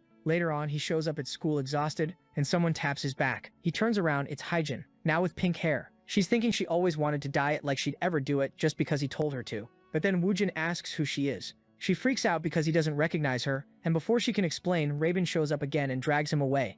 I thought she was going to lose it right there, but instead she decides she'll make him notice her no matter what. And now we're back to the present, with her getting beaten down, thrown to the floor, wrecked, swearing to herself she'll never reveal that she dyed her hair just to get the protagonist's attention, because she knows he's right there listening. The dangerous sheep steps closer again, until the poor pig girl does that Japanese-style apology pose, butt up, face down, begging her to please leave it for later. Of course the sheep doesn't care, asking if she really thinks she'll be forgiven just because she's on her knees. The pig girl says fine, she can hit her as much as she wants if it makes her feel better. Jihyun realizes she's doing this dramatic I won't talk thing, but warns it won't get her anywhere. If she's going to act like that, then fine. She'll go talk to the cat, the rabbit, and beat everyone up until she finally talks. Honestly, I think you all should notice Nina still isn't showing up so you can help already. I'm giving you permission. The sheep starts walking away, but Hyjin grabs her leg and tells her to wait. Remembering her friends trying to be all sweet, she says she'll talk, and now Rabin is the one furious, fists clenched, telling the protagonist to get ready. Hyjin is about to explain the reason she bullied Woojin.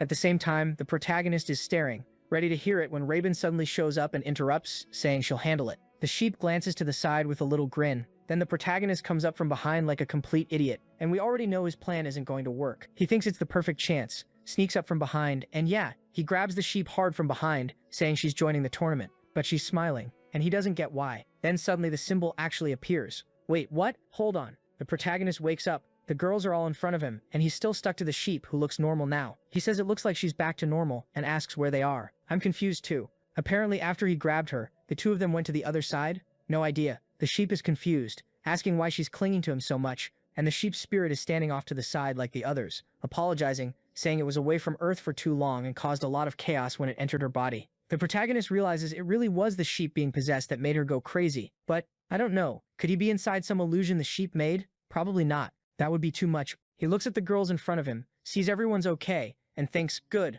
looks like everything's been explained. Then Ji-Yoot starts crying, saying she never imagined she'd do such horrible things, and she really wants to apologize. Now Hyjin is the one yelling, saying crying won't fix anything. The sheep clings to their boy, saying she's sorry and she'll do whatever he wants. He's standing there not really understanding, while Nina says, fine, whatever, they got another participant and solved today's problem. She takes off running, saying she's hungry, when Jihyun suddenly stops and calls out to Rabin, and then yeah, she snaps, turns around all possessed looking, and tells her to remember the promise. She joined the competition, but she didn't change the plan. That was the bait. Okay, I get it. So the evil didn't come from the spirit. It's in her already. Nasty little girl. Then she gets home, sits in her room with a trillion photos on the wall. You don't need to be Sherlock Holmes to know who's in those pictures. When she's sitting there panting and trembling, saying she got hugged, let's put it that way. Next chapter, the girls are wondering if Jihyun really made it home. Okay, the pig girl is hitting the protagonist while Rabin is deep in thought. The protagonist calls her name and she just nods along like she's agreeing with something random, not even paying attention to the conversation. Hyjin, meanwhile, is pissed that everyone was on Jihyun's side,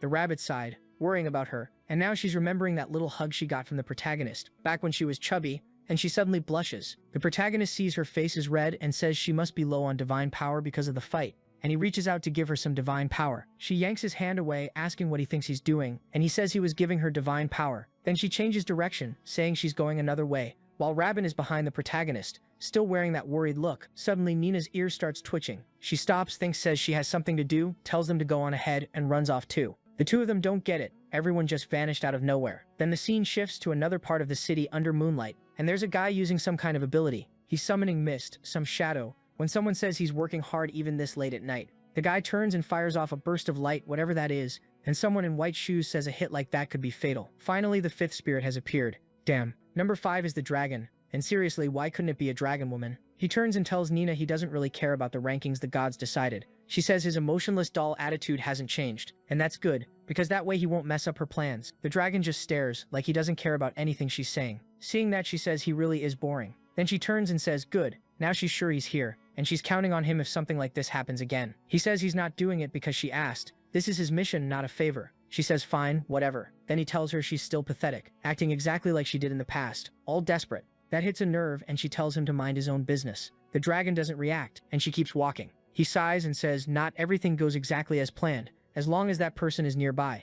No idea who he means. Back to the protagonist and Rabin heading home. They're walking past the convenience store. The two of them are talking about how much has happened this past week, with all these animals showing up. She says yeah, and the weirdest thing of all was that kiss just now, with her first kiss getting stolen by Jihyun. They stand there kind of not knowing what to say, and then he asks, what were you trying to say about Jihyun earlier? When she was about to attack Hyjin, you yelled something about how you were going to do it. What are you going to do? Rabin lies and says it was nothing. She was just trying to stop her. But what she really wants is to ask Weijin something. He asks what? His mouth right here. She wants to know if he's ever kissed anyone. You can tell it's a Korean story when the big issue is a kiss. If it were Chinese, she'd be asking how many kids he has. He goes into that same loser speech as always. No, I've never kissed anyone. I don't have a girlfriend. I'm a loser. I'm trash. But she yells at him to stop it. He's an amazing person. He's wrong if he thinks nobody likes him. He's the kindest, nicest person she knows. Then she turns all angry and tells him he needs to have a little more confidence. She sends him home while he's still standing there, all awkward. She slams the door and puts her hand to her face, trying to figure out how she's supposed to do this. Yeah, do what? Exactly. Meanwhile, the protagonist flops onto his bed. He's already gotten a third of the 12. The problem is he only has 100 days, so he can't slow down. He still needs 8 more. What he's also wondering is when Nina is coming home. It's hard for her to be away this long. The scene changes and we see her running through the forest. Someone in a cloak is rising up into the sky with spirits swirling around while she's on the ground screaming and crying, saying it doesn't count, that it's not fair. The white-haired woman tells her not to be sad because soon they'll meet again. Back with the protagonist, he's crying, wondering if he fell asleep again. It's the same weird dream he's been having every night. It feels like it's Nina next to him, this dream person in strange clothes, who looks like Nina and is crying. When he looks at his glasses, they look all smeared. He's dizzy. They really gave the kid a makeover. He goes to the mirror and freezes, staring at his reflection like, what is this? But the chapter ends, and in the next one, there's screaming that scares Rabin, who's outside. She's wondering why he's taking so long, and yelling when they promise to go together. When she opens the door and shouts asking what happened, she sees him. There were already girls competing before, now he's full-on Chad. Easy explanation. The guy went to sleep and woke up with his sexy look unlocked. Nina is waking up too, asking what the problem is, while Rabin is at the door yelling, asking where his glasses are. Then the cat is surprised too, and the protagonist turns around like, what happened? She touches his face and says he looks really similar. He asks similar to who, but she's just bright red. He tells her to explain, but she says it's nothing. He doesn't look like anyone. Woojin is sure something happened to him. Did some spirit latch onto him? What's going on? Now she's blushing hard, saying she doesn't really know either. And he says she definitely knows something. Suddenly she points and says she might not know, but someone there does. Robert, or more like something inside Robert knows. The judge's powers are getting stronger. The spirit comes out of the girl reacting in this oddly specific way. Then the spirit explains that the more animals join the tournament, the more power the judge needs to control them. That's why his strength keeps increasing. The protagonist says there wasn't much change with almost any of the others. So why did this happen all of a sudden when he captured Ji-hyun? The spirit explains it's because he's capturing them way too fast. All these changes that were supposed to happen gradually ended up happening all at once, and now that it's started, every time he captures a new animal, he'll change a little more. That's the natural process of him gaining power to control the Zodiac tournament. He's still kind of confused and is about to ask Nina something, but he notices she looks shaken, like she's in shock. He puts a hand to her face asking if she feels okay. She looks like she has a fever, and then boom, she freaks out, turns into a cat and starts bouncing all over the place. He's like, what is happening? Nothing. She's just acting like that, and Rabin is starting to get it too. The world is brutal, if you're short, because of course the biggest evolution the protagonist gets is that Rabin notices he's way taller. He says his uniform used to be really loose, but now it fits his body perfectly. She just says she doesn't care and runs ahead. Anyone watching would think he turned into a celebrity. There are a ton of people crowding around the classroom asking if that's really Woojin. Something's off. How did he change that much overnight? Haijin hears the talk in the hallway, sees him surrounded, and runs over yelling his name, asking if it's really him. The kid looks like a titan now. She says it makes no sense. Yesterday they were basically the same height. But the girls in the class start turning on Haijin, saying here she goes again, trying to bully him. She uses her bad reputation to clear the room, telling everyone to get out. They were bothering Woojin too much and needed to stop messing with him. People look kind of annoyed at her, and she grabs him and says they're going somewhere else. On the stairs she tells him to tell the truth. Does he have a spirit too? He says no, it's because he got that judge power and it's growing. Something like that. She says it's unfair. She gets the pig's power and gets fat, while he gets taller and doesn't even need glasses anymore. He tells her to get off his ear and nudges her away, saying she's tickling his ear. She turns red. The girls were already struggling, and now that he's built up like this, then she teases him, saying he needs to learn to handle things too. Yesterday she got beat up because of him. He gets awkward, and she says she's kidding. It's not a big deal. She starts to apologize, but he says next time he swears he'll protect her. That almost makes her short circuit. She pulls away from him, says he's still ugly, and tells him to go back to his class. He's standing there confused with his mop hair, and then he leaves. While she's fuming, saying she's the one who's going to protect him. She's never going to be protected. Robin suddenly shows up and calls her. Out of nowhere, she asks what Haijin thinks of Woojin. Haijin says it's obvious she thinks he's a loser, but Robin tells her to be honest. She wants her opinion of him as a guy. Haijin looks away and says, as a guy she wouldn't give him a chance in 100 years. If he were a little more mature, maybe. Robin looks surprised at the maybe, and Haijin gets embarrassed and walks off, swinging her arms, saying she's leaving. Robin goes back to the classroom, but today everyone's talking about the protagonist. Yeah, the game changed, didn't it? When everyone was talking about you, it was fine. Now that it's my boy in the spotlight, suddenly it's a problem. She's mad because everyone's talking about his looks, but to her his charm wasn't about that. Then we see the favor Jihoon asked her for earlier. I thought it was going to be something way weirder, but she just asked Robin to help her get together with Woojin. Robin asked why, and the sheep just said it's because she loves him. And now Robin is thinking, well, she doesn't have a choice. She has to help. You do have a choice, girl. Free will still exists. Next scene, they're walking home. Robin says school has been a total mess this week. He says honestly a day without all this spirit stuff would be nice, but she tells him he needs to start thinking. Does he remember anyone else he might be connected to? Any clue at all? They still need to find 8 more. He says no, he can't remember anyone else. Could there be someone he's connected to without realizing it? Robin looks like she's thinking something, but right when she's about to call his name, something appears in front of them. And wow, those L and A are huge. She runs up saying he got so tall, and she's already kissing his cheek, hugging him and going in like a wrecking ball. Robin is standing there asking what she's doing, and the protagonist is embarrassed. And that's the 9th one, meaning she's older than him. The girl is basically a walking hourglass. She stares Robin down and steps right up in her face asking who she is. Is she Woojin's girlfriend? Next chapter, it's dead silent, and Robin is wondering if this girl is his sister. But she's clearly a foreigner, so who is she? The L and A are still fighting for their lives, while the foreign girl also wants to know who Robin is. Robin says no, she's not Woojin's girlfriend, and asks him who this girl is. He scratches his head awkwardly and says it's been a long time since they've seen each other. She says yeah, almost 10 years. We go back 10 years when the protagonist's family always spent vacation in the same isolated little town. With not many friends there, he felt lonely. He's looking around when someone suddenly says, "Hey, what are you doing there, idiot head?" It was Woojin, who could tell right away he was a kid from Seoul. He was surprised she was a foreigner, but spoke Korean. She went over to greet him, and right then this grandma with no mouth showed up. She asked if they were hungry. That's when he met the local shaman, and he started staying with Woojin. I still don't get the vacation part, because he's basically living there, sleeping there, playing video games, doing everything. And it still hasn't been answered. Where are this kid's parents? That's the obvious question. I guess we'll find out eventually. Next day, they're splashing water on each other, having fun, but then she suddenly starts coughing blood into her hand. Here comes the rare disease. He offers her his back and carries her, and she looks kind of sad. Then one day, when his vacation was about to end, he went to visit, and she was gone. Back in the present, he tells Robin that after that, he found out Woojin went to the United States to study, where her mom was. But now she's back, and she's back clinging to him from behind, saying those days were perfect, that they were together all day long.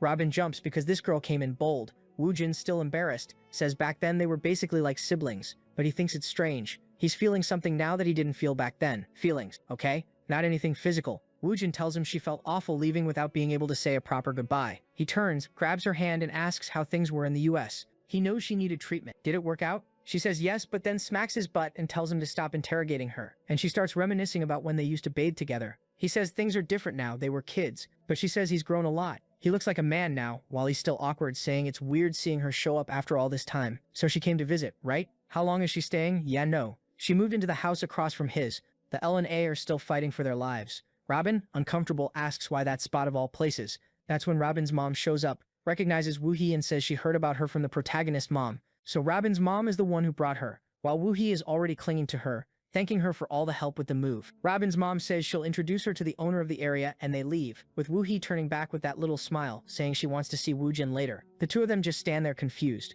At least Robin is sharp. Right away she says if you knew each other before, maybe she's part of the tournament. But she notices the protagonist looks totally thrown off. He didn't like that at all. She slams the door in his face and leaves him standing there confused. In her room she throws her backpack down and fumes, scratching at her own head. Then she grabs her phone and calls the sheep, who asks what's going on, and Rabin asks if she's free to meet up. Wow, when that sheep is in its normal form, it's already strong. But when it channels those little Baphomet horns, it's straight up dangerous. The main guy gets home, and Nina's there on the bed acting weird, scratching herself. He's thinking, okay, like Rabin and everyone said, I don't need to worry. These powers aren't going to change me that much. The second Nina hears he's back, she immediately asks if he's got any news about other people with divine powers.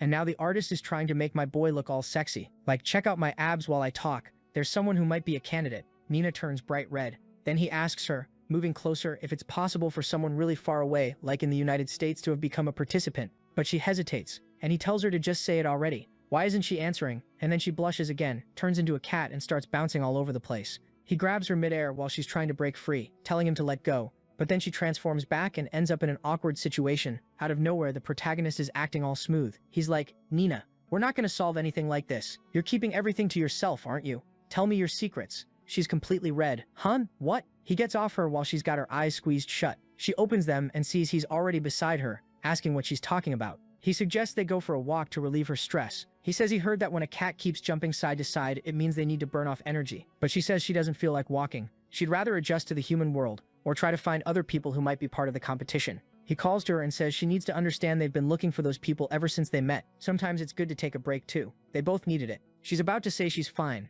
but then he grabs her tail, basically calling her out, saying she really hasn't gotten used to it. She can't even hide her tail and ears. She answers that she can't, because they don't just disappear. He says at least she should start covering them. That way they could go more places. Then suddenly she slams the door. He just stands there, not understanding why she's acting like that. And then she comes back wearing a bandana on her head and a little dress, asking if it's better. He's kind of shaken and says, yeah.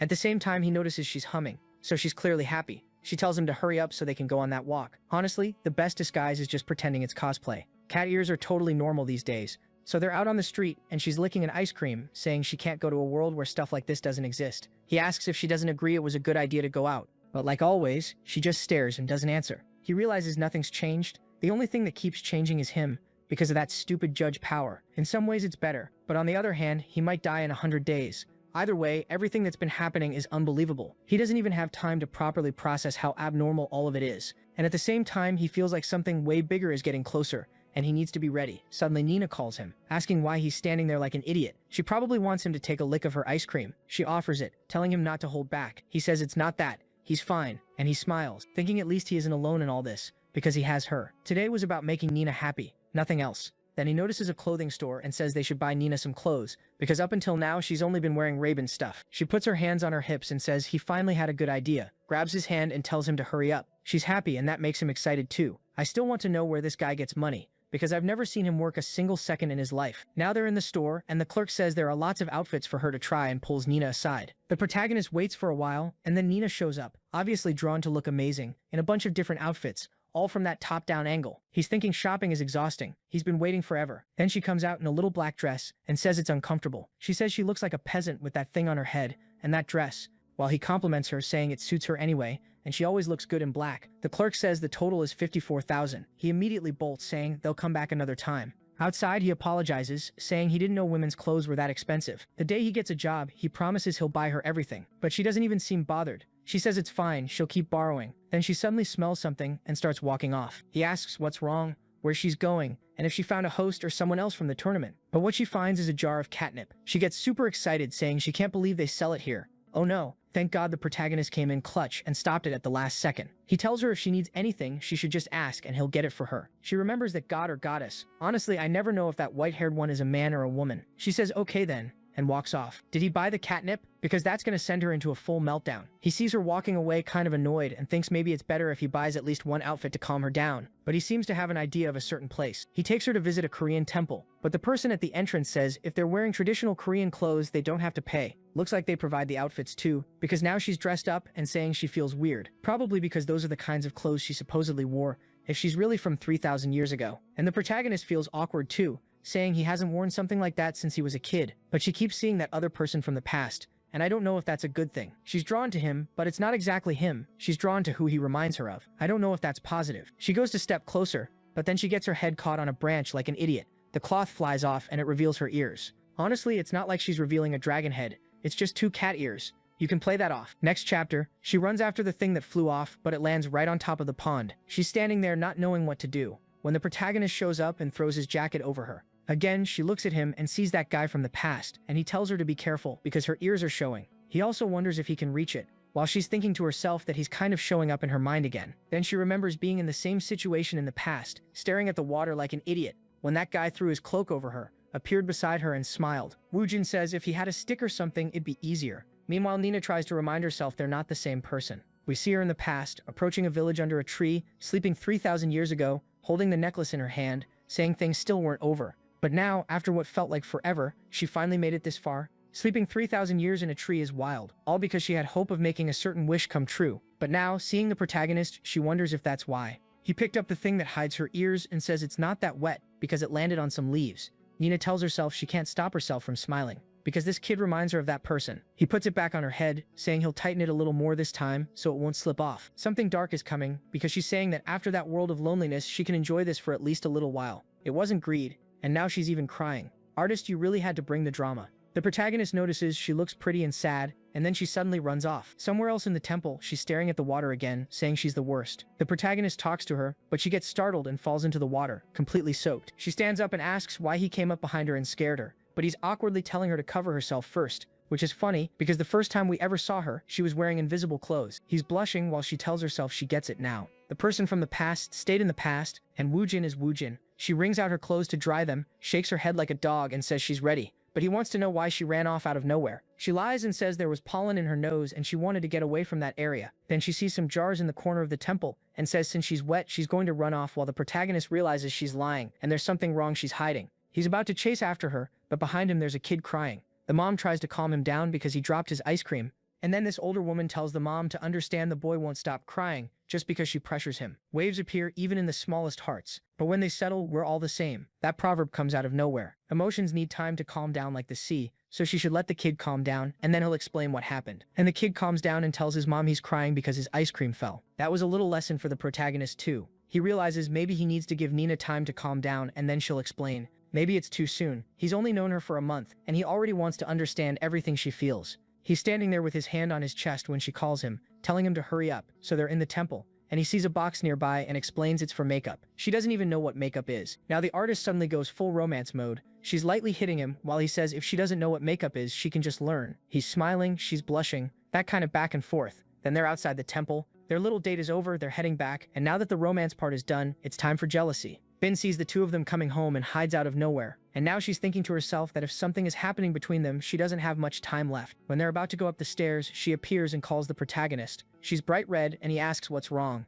what she wants. She straight up asks him out, but it was bait. It wasn't actually a date, because next chapter, who's standing there waiting for him? Jae-yoon. She's in a microskirt, wondering if the outfit looks weird. Honestly, I'm not even gonna mention some of the outfits she wears that are way worse. She says she spent 2 hours getting ready, but still doesn't feel confident. She's stuck in her thoughts when someone calls her name. It's the protagonist, and now he's like 6 meters tall with shoulders as wide as a doorframe. Even she's shocked. She'd heard rumors, but didn't think he'd change that much. He shows up awkwardly, saying she came too early. There are still 10 minutes left, and asking how long she's been there. She lies because she's probably been there for 2 hours, but says she just arrived too. I don't get it, artist. This is just date after date. We went from one, and now we're already at another, with both of them awkward, not knowing what to say. They hesitate, trying to see who'll speak first. She tells him to go ahead. When she looks forward, everyone came along. Nina having fun with cotton candy, Reejin eating everything in sight, and Raven watching what's going on. And then Ji-yoon gives Raven a hard stare, while half transformed, and you can feel the pressure. The protagonist apologizes, saying he had to take the subway because everyone came with him like that. Right away, Ji-yoon is glaring at Raven again.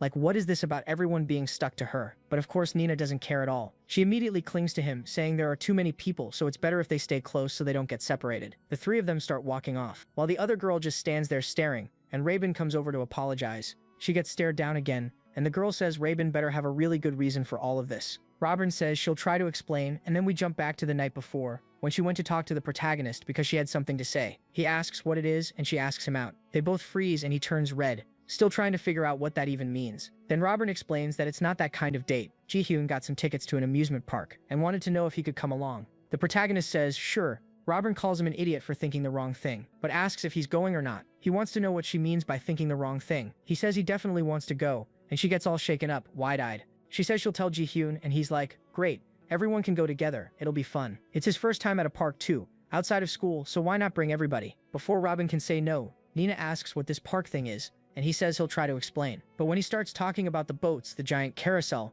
Nina thinks it sounds like some weird stuff, then goes, okay, it sounds kind of crazy, but fun. The protagonist is already thinking about inviting Hyjin, and he even wants to invite the school nurse too. Robin gets awkward right away because everyone's so excited. How is she supposed to say it wasn't meant to be a whole group trip? So she just says she'll share the date later. Back at the park, Jimla says she gets it now. This is how those two ended up stuck together again. But that doesn't help anything. And why is Robin even here? Robin doesn't know what to say. But then the protagonist calls out to them, and she gets all soft, saying she's coming. She sighs and says it's not what she wanted, but she should focus on the fact that at least Woojin is there with her. Robin says that's a good way to think about it. Focus on the positive. But her friend says if Robin wants to make up for what she did, she's going to have to help them proactively. Then there's another artist attack at the end of the chapter. This guy's a menace. At the park, everyone's saying there are way too many people and it's packed. Nina thinks it might have something to do with the Zodiac tournament, and the protagonist tells her to forget that. They're here to have fun and relax. We've been relaxing forever. Can the story start moving again? Hopefully something happens today. Hyjin is behind him, totally obsessed with the collar of his shirt,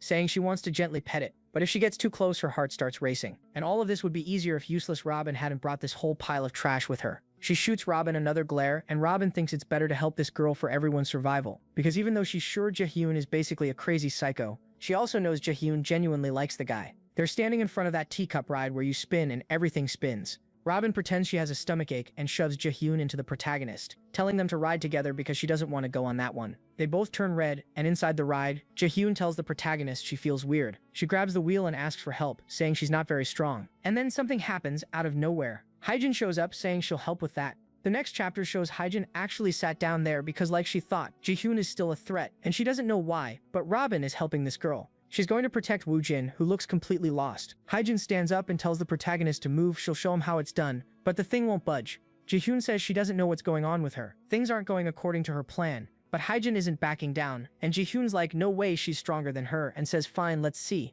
Then she spins it hard. While she's at it, she slides a little closer into the protagonist and apologizes, saying she didn't do it on purpose. Meanwhile, Nina is wondering why they made the cups so huge. The park day keeps going. Take a photo of one, take a photo of the friends, with Robin basically helping everyone while the others are sweating and fighting over the protagonist. Then comes the classic haunted house. The protagonist charges in and they go in too. But the girls have special powers. At least Robin and Jaehyun can see perfectly inside. The protagonist tells them to follow him, and the girls, all love-struck, say of course. There's a mummy actor inside wondering who this punk is bringing two girls into this place. He's a top-tier actor and lonely, so he decides he's going to embarrass the protagonist. Then he gets stared down by the sheep, freaks out and runs off screaming, and everyone's confused because they walk through the corridors and don't find a single ghost. After that, they're on tiny bumper cars, which honestly looks violent. Nina doesn't get it. The protagonist wonders if this is really how you play, and then the fun starts. He bumps Jaehyun a little, but suddenly boom, she gets slammed right after she smiles. She looks back, and of course it's Haejin saying that's how you play this game. Jaehyun gets furious, but then the protagonist drives by and bumps Haejin's car, and the two of them are having fun. Now Jaehyun drops the anger and switches to drama, which is even worse. A little later they go get ice cream and the protagonist is surprised. Haejin is enjoying it more than he expected. And now I realize the protagonist didn't even bring that childhood friend from huge LA. While they're sitting on a bench talking, Robin thinks this place is way too basic. She doesn't even get how they're having so much fun. But then she calls everyone over because the line for another ride is empty, and everyone runs off, leaving Jaehyun behind. They go to what looks like a roller coaster, and the protagonist says since nobody's ever died on it, it must be safe. Famous last words. The girls stare each other down to see who gets to sit next to him, but when Jaehyun steps forward, Haejin grabs her arm and tells her to stop. Then Haejin tells the protagonist to choose who he wants next to him. He gets all awkward and says, well, Jaehyun's wearing a miniskirt like a micro-skirt, so she probably shouldn't ride this or everyone's going to see everything. That hits her like a truck. She looks devastated, lowers her head and says she forgot something back at the bumper cars. She walks off shaken, but Robin follows and asks, since when she's liked Woojin. Then we get Jaehyun's life flashback, a dad who owned a hospital, and a mom who taught at some prestigious place. But they put all their effort into themselves, not their kids. Even on her birthday, she'd just get a boxed cake and be alone at home. At school, it wasn't any different. Nobody wanted to talk to her, and she just stayed in the library with the nerdy girl. That's where she met the only person who might be even nerdier than her, Woojin, the loser. And before she realized it, she was always looking for that filthy piece of trash. One day, everyone left a mess of books. She realized she wouldn't have time to clean it up, so she left, saying she'd finish tomorrow. But on the way out, she saw the protagonist coming in. She wanted to say something but stayed quiet. It made no sense to talk to someone she'd never spoken to even once. The next day, she woke up late and panicked, thinking everything would still be a disaster. But when she got there, surprise, it was all clean. On the table, there was a little sheep book with a message from the protagonist, thanking the library staff for always cleaning and saying he tidied up yesterday. She got curious and found out he was Woojin, a boy who liked animals. And then she bought a Sony camera, and that's when the stalker was born. Back in the present, she says she realized Woojin's kindness wasn't just for her, and she's fine with that. From now on, she'll be satisfied just watching him from far away. She gave up so easily. Come on, try harder, change. Robert refuses to accept that, saying there's no way that's enough. She starts trash-talking the protagonist, saying she doesn't get it.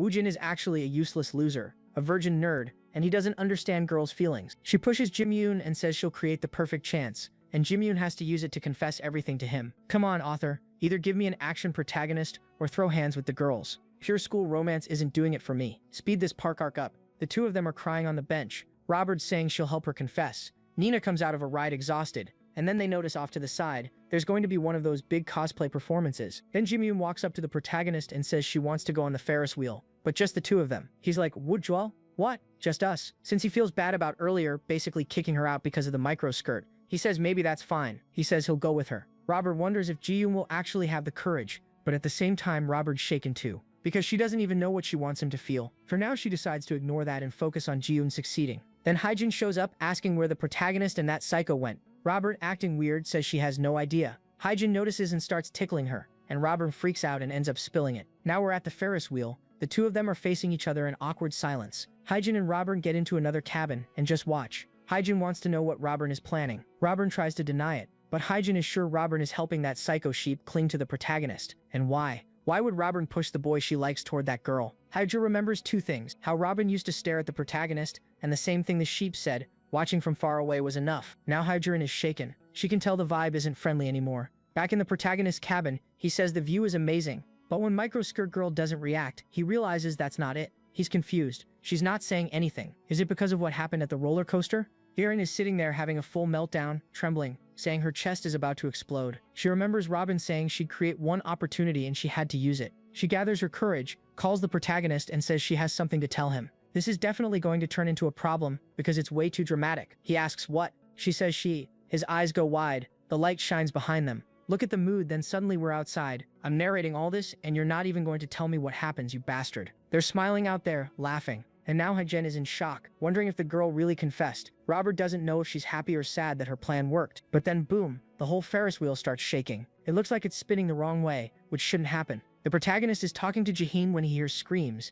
and they see the thing going insanely fast. The girls are spinning up there. Yeah, that can kill someone. And then another troublemaker shows up, all modern and flexible. Now we're talking, finally, action. Action and women. That's what I clicked on this for. Next chapter. Robert is in shock, asking why it's spinning backward. But before she gets an answer, the two of them crash into each other, getting squished together. She tries to yell at the operator, but he's just on his phone ignoring everything. They're confused. He's wearing noise-canceling headphones. What is going on? And why does it look like nobody in the park is noticing anything? That's seriously weird. Who has this broken, overpowered ability? The protagonist runs over to the guy in charge, and the guy tells him to back off. Can't he see the Ferris wheel is still spinning? The protagonist says yes, he can see it. That's the problem. Right then Ji-hoon says it's no use. Not just that guy. Apparently the whole park can't tell anything is wrong. Meanwhile, in the machine room, there's a girl slamming down hard in her Jordans, cranking the speed up like crazy. The protagonist is confused, saying there wasn't supposed to be any animal in this competition that could cause something like this.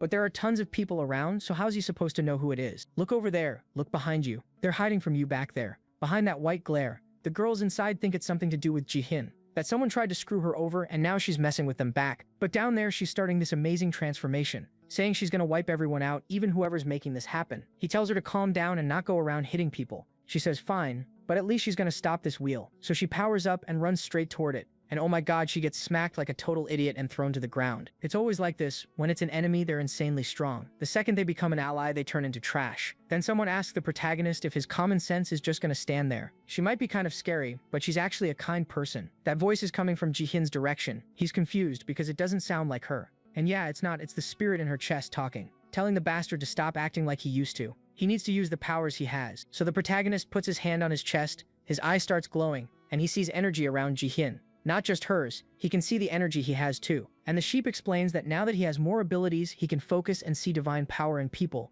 And now that he has that much energy, he can transfer big amounts and fill up other people. The protagonist asks how, and the sheep says something weird. Share your divine power through the biggest entrance of her body. He immediately concludes, her mouth. Thank God he's a decent guy. Which makes sense, I guess, whatever. But since he's that gross, stinky nerd we already know, it looks like he's about to kiss her. He grabs her face and everything. But instead he gives her a blessing on the forehead. For the love of God, dude, I'm not even gonna complain too much, because at least she goes into that demon mode transformation, saying that with this strength now she can do it. Peace walks up to the wheel, stretches out her arm, and everything stops instantly. The problem is the pressure is still there, so she can't hold it for long. At least in that time, Raven and the pig managed to get down. Is that skirt of yours magic, or what? Why isn't she flying upward? Raven falls like an idiot, smacks her knee on the ground, and the protagonist runs to help, but Hyjin steps in front and tells him to help her too. He doesn't really get it, and she says she wants help with power. Everyone needed a little energy, so he basically turns into some dad going around blessing his daughters. Forehead kisses for everybody. Then it's light everywhere, and Hyjin transforms with little pig ears popping out.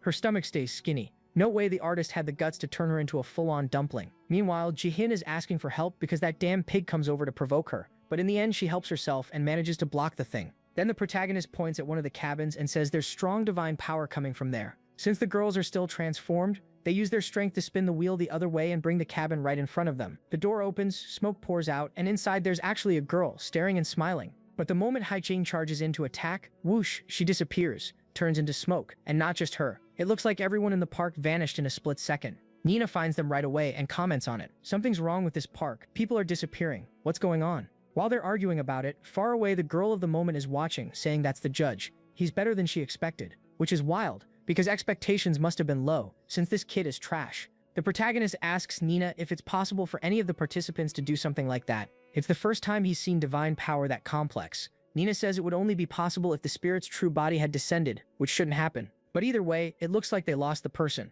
Weirdly, Jihyun says maybe things should end, but it's her first time at an amusement park and she wanted to keep having fun, or she'll be sad. Out of nowhere, the protagonist makes that dumb face and says, well, nobody got hurt so we can still have fun. But the others are exhausted, saying they can't do any more rides. Then Raven suggests they take a photo. The protagonist looks over and Jihyun seems excited, so they all go into the photo booth, everyone grabs an accessory, and on the way back, Raven is just thinking about the protagonist. Seriously, those two lost and got pushed to the side while the girls are glued to him. Jihyun looks calm now. Raven even asks what happened. Jihyun smiles and says she doesn't need Raven's help anymore. Raven freaks out and asks what the protagonist said, and Jihyun says, yeah, he's gay, he rejected her. Dude, for 1 second I was against him. But after what she says next, she says she wants to do everything for him and she'll help him in the tournament. She'll break the other girls' arms and legs so they can't run away and bring them to him. What the hell? Yeah, I accept you rejecting her, protagonist. And this crazy yandere also spills everything. What time he goes to the library, what he likes to eat, how long he stays, even what clothes he wears. The protagonist doesn't get how she knows all that. She says the important thing is she likes him. The idiot says he likes her too,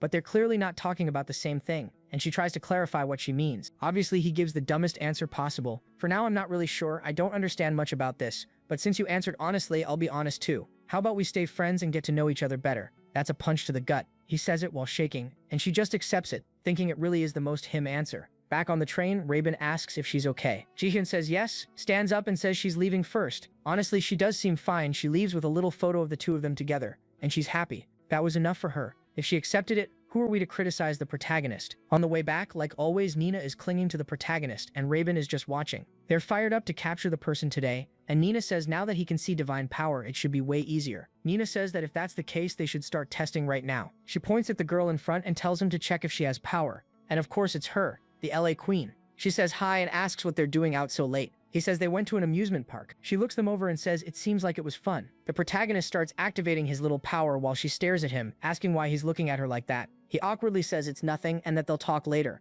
Then his friends ask how it went, and he says he activated the power but didn't see anything. Raven doesn't buy it and says something's off. They said everyone who awakens has some connection to him, so she'd be perfect since she spent childhood vacations with him. He says it was a long time ago, maybe that's not it, and Nina says fine. But then they'll have to meet everyone he's gotten close to recently. Suddenly, the protagonist remembers someone and says he hasn't talked to this girl in a while, but she's still on his friends list. He used to be the biggest loser, and now he's got old women's numbers saved. That doesn't add up. Wait, never mind. Because I just found out he was a nerd who played RPGs and met a girl in the game named Kokyo. She was popular with everyone, and somehow even in a game this miserable kid manages to be gross. Dude, you're a nerd. You were supposed to be level 999 and have her going, please help me, senpai. After some chatting, he found out she bought brand name clothes, so her family seemed rich, but she also talked about drinking, so her personality was hard to read. One day she said she wanted to leave the guild because the leaders were all hitting on her. The protagonist said that guy was wrong. He was almost 30, and she was way younger, right? That's when they started talking more. She felt safe with Woojin, the super virgin kid, and the protagonist is listening to her voice and thinking it sounds amazing. She could be a streamer. Now that I think about it, do you remember this story started with him saying he liked Haiji's foot? How did we go from a creep who tells the whole classroom he likes a girl's foot to this kid who's scared of everything? Hard to say. They kept talking all night and time passed, just messaging back and forth while he was getting bullied by Hoiji at school. The idiot's username was Master of Animals, and it looks like he planned to eventually meet Kokyo, but after he got bullied, he lost confidence and never contacted her again. Nina doesn't understand any of this. She has zero idea what a game even is. Robert says it sounds plausible that this person awakened, and the other one is basically chewing on his phone telling him to call already because they don't have all day. The protagonist feels awkward. She'll think it's weird if he messages out of nowhere. Robert tells him to show her the contact, and she'll message her right now. She was online 1 second, and the next she was offline. Scene change. It's a meeting of her team.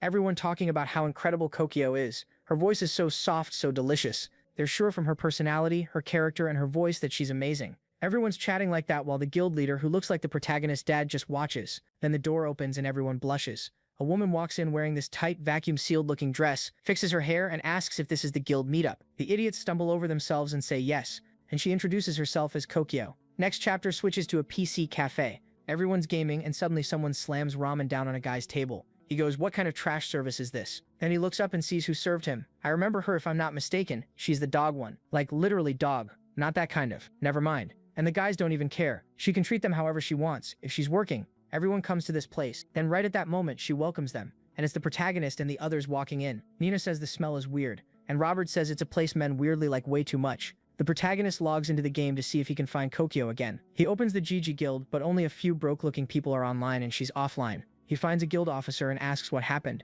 Did the guild die? The guy explains it didn't die. Everyone just went to the guild meetup. The protagonist asks why everyone went. What was so special that they were that interested? The guy says it's because Kokyo said she'd attend. And we're back with the guys offering her fried chicken, proposing marriage. Eat my chicken. Get out of here, you weirdos. They're all staring while she drinks a beer. Guys on the other side are staring too, saying she's sexy. She starts getting sick of chicken wings, and another guy stands up ordering a bunch of stuff. God, what a bunch of annoying dudes. But she doesn't help either. She leans in, throws finger hearts, tells them they're the best. And now they're trying to invite her to an after party. They say they'll catch the first train, which is basically saying they'll stay until 5 or 6 in the morning, and then leave. She's standing there not sure what to say, when suddenly someone says that's enough, it's already too much. It's the leader in the back saying it doesn't matter how close they are in the game, they just met in real life. They shouldn't pressure her. She's like, oh my god, he's so mature, so responsible. Outside, she's thanking him, but if I remember right, at the start of the protagonist's story, didn't he say this was the guy who was hitting on her? The guildmaster? And I'm thinking he's doing that two-faced thing, acting responsible, but actually being the worst predator. Or maybe not, because she thanks him for not calling the sub-guildmaster, who makes her even more uncomfortable. The guy says he can call her a taxi if she wants, right as she's about to accept, but then her phone starts buzzing.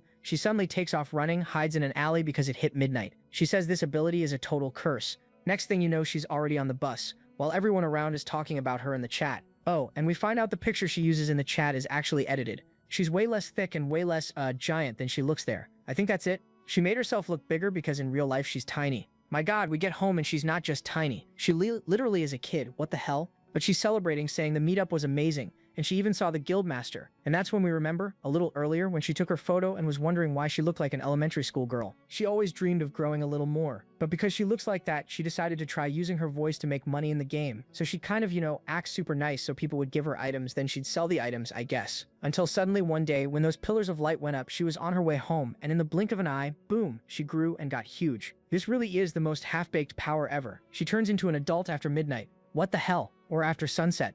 I didn't get it. She's at home trying to figure out what's going on with her when she suddenly gets a message from the protagonist. She thinks it's weird this guy hasn't messaged her in forever, and the message is him asking if she's noticed anything strange happening to her body. She's instantly confused because they haven't talked in ages, and that's the first thing he says. But at the same time, she's thinking the guild meetup wasn't that bad and she loves the attention she gets. On the other hand, that assistant GM is saying he heard she's insanely hot and he wishes he'd gone too. He says he's gonna kick her out of the guild, but then the real leader shows up and says that's enough. The chat gets restricted right then. The leader apologizes and she says it's fine. Then he says, well, they're going to have to set some rules for the guild. How about they talk privately offline later? And here comes the devil, because there are things about the assistant GM he wants to apologize for. She tries to say it's fine, but he's being dramatic, saying no, he won't accept that. He needs to protect her, so she should give him her number so they can talk. And weirdly, this girl is totally excited. Like, girl, that's dangerous. Next day, she's still confused and barely slept. She's walking down the hallway watching the protagonist, and he's saying that if he sees someone with his own eyes, he can tell whether they're a divine host or not. She's trying to go into the room, kind of awkward.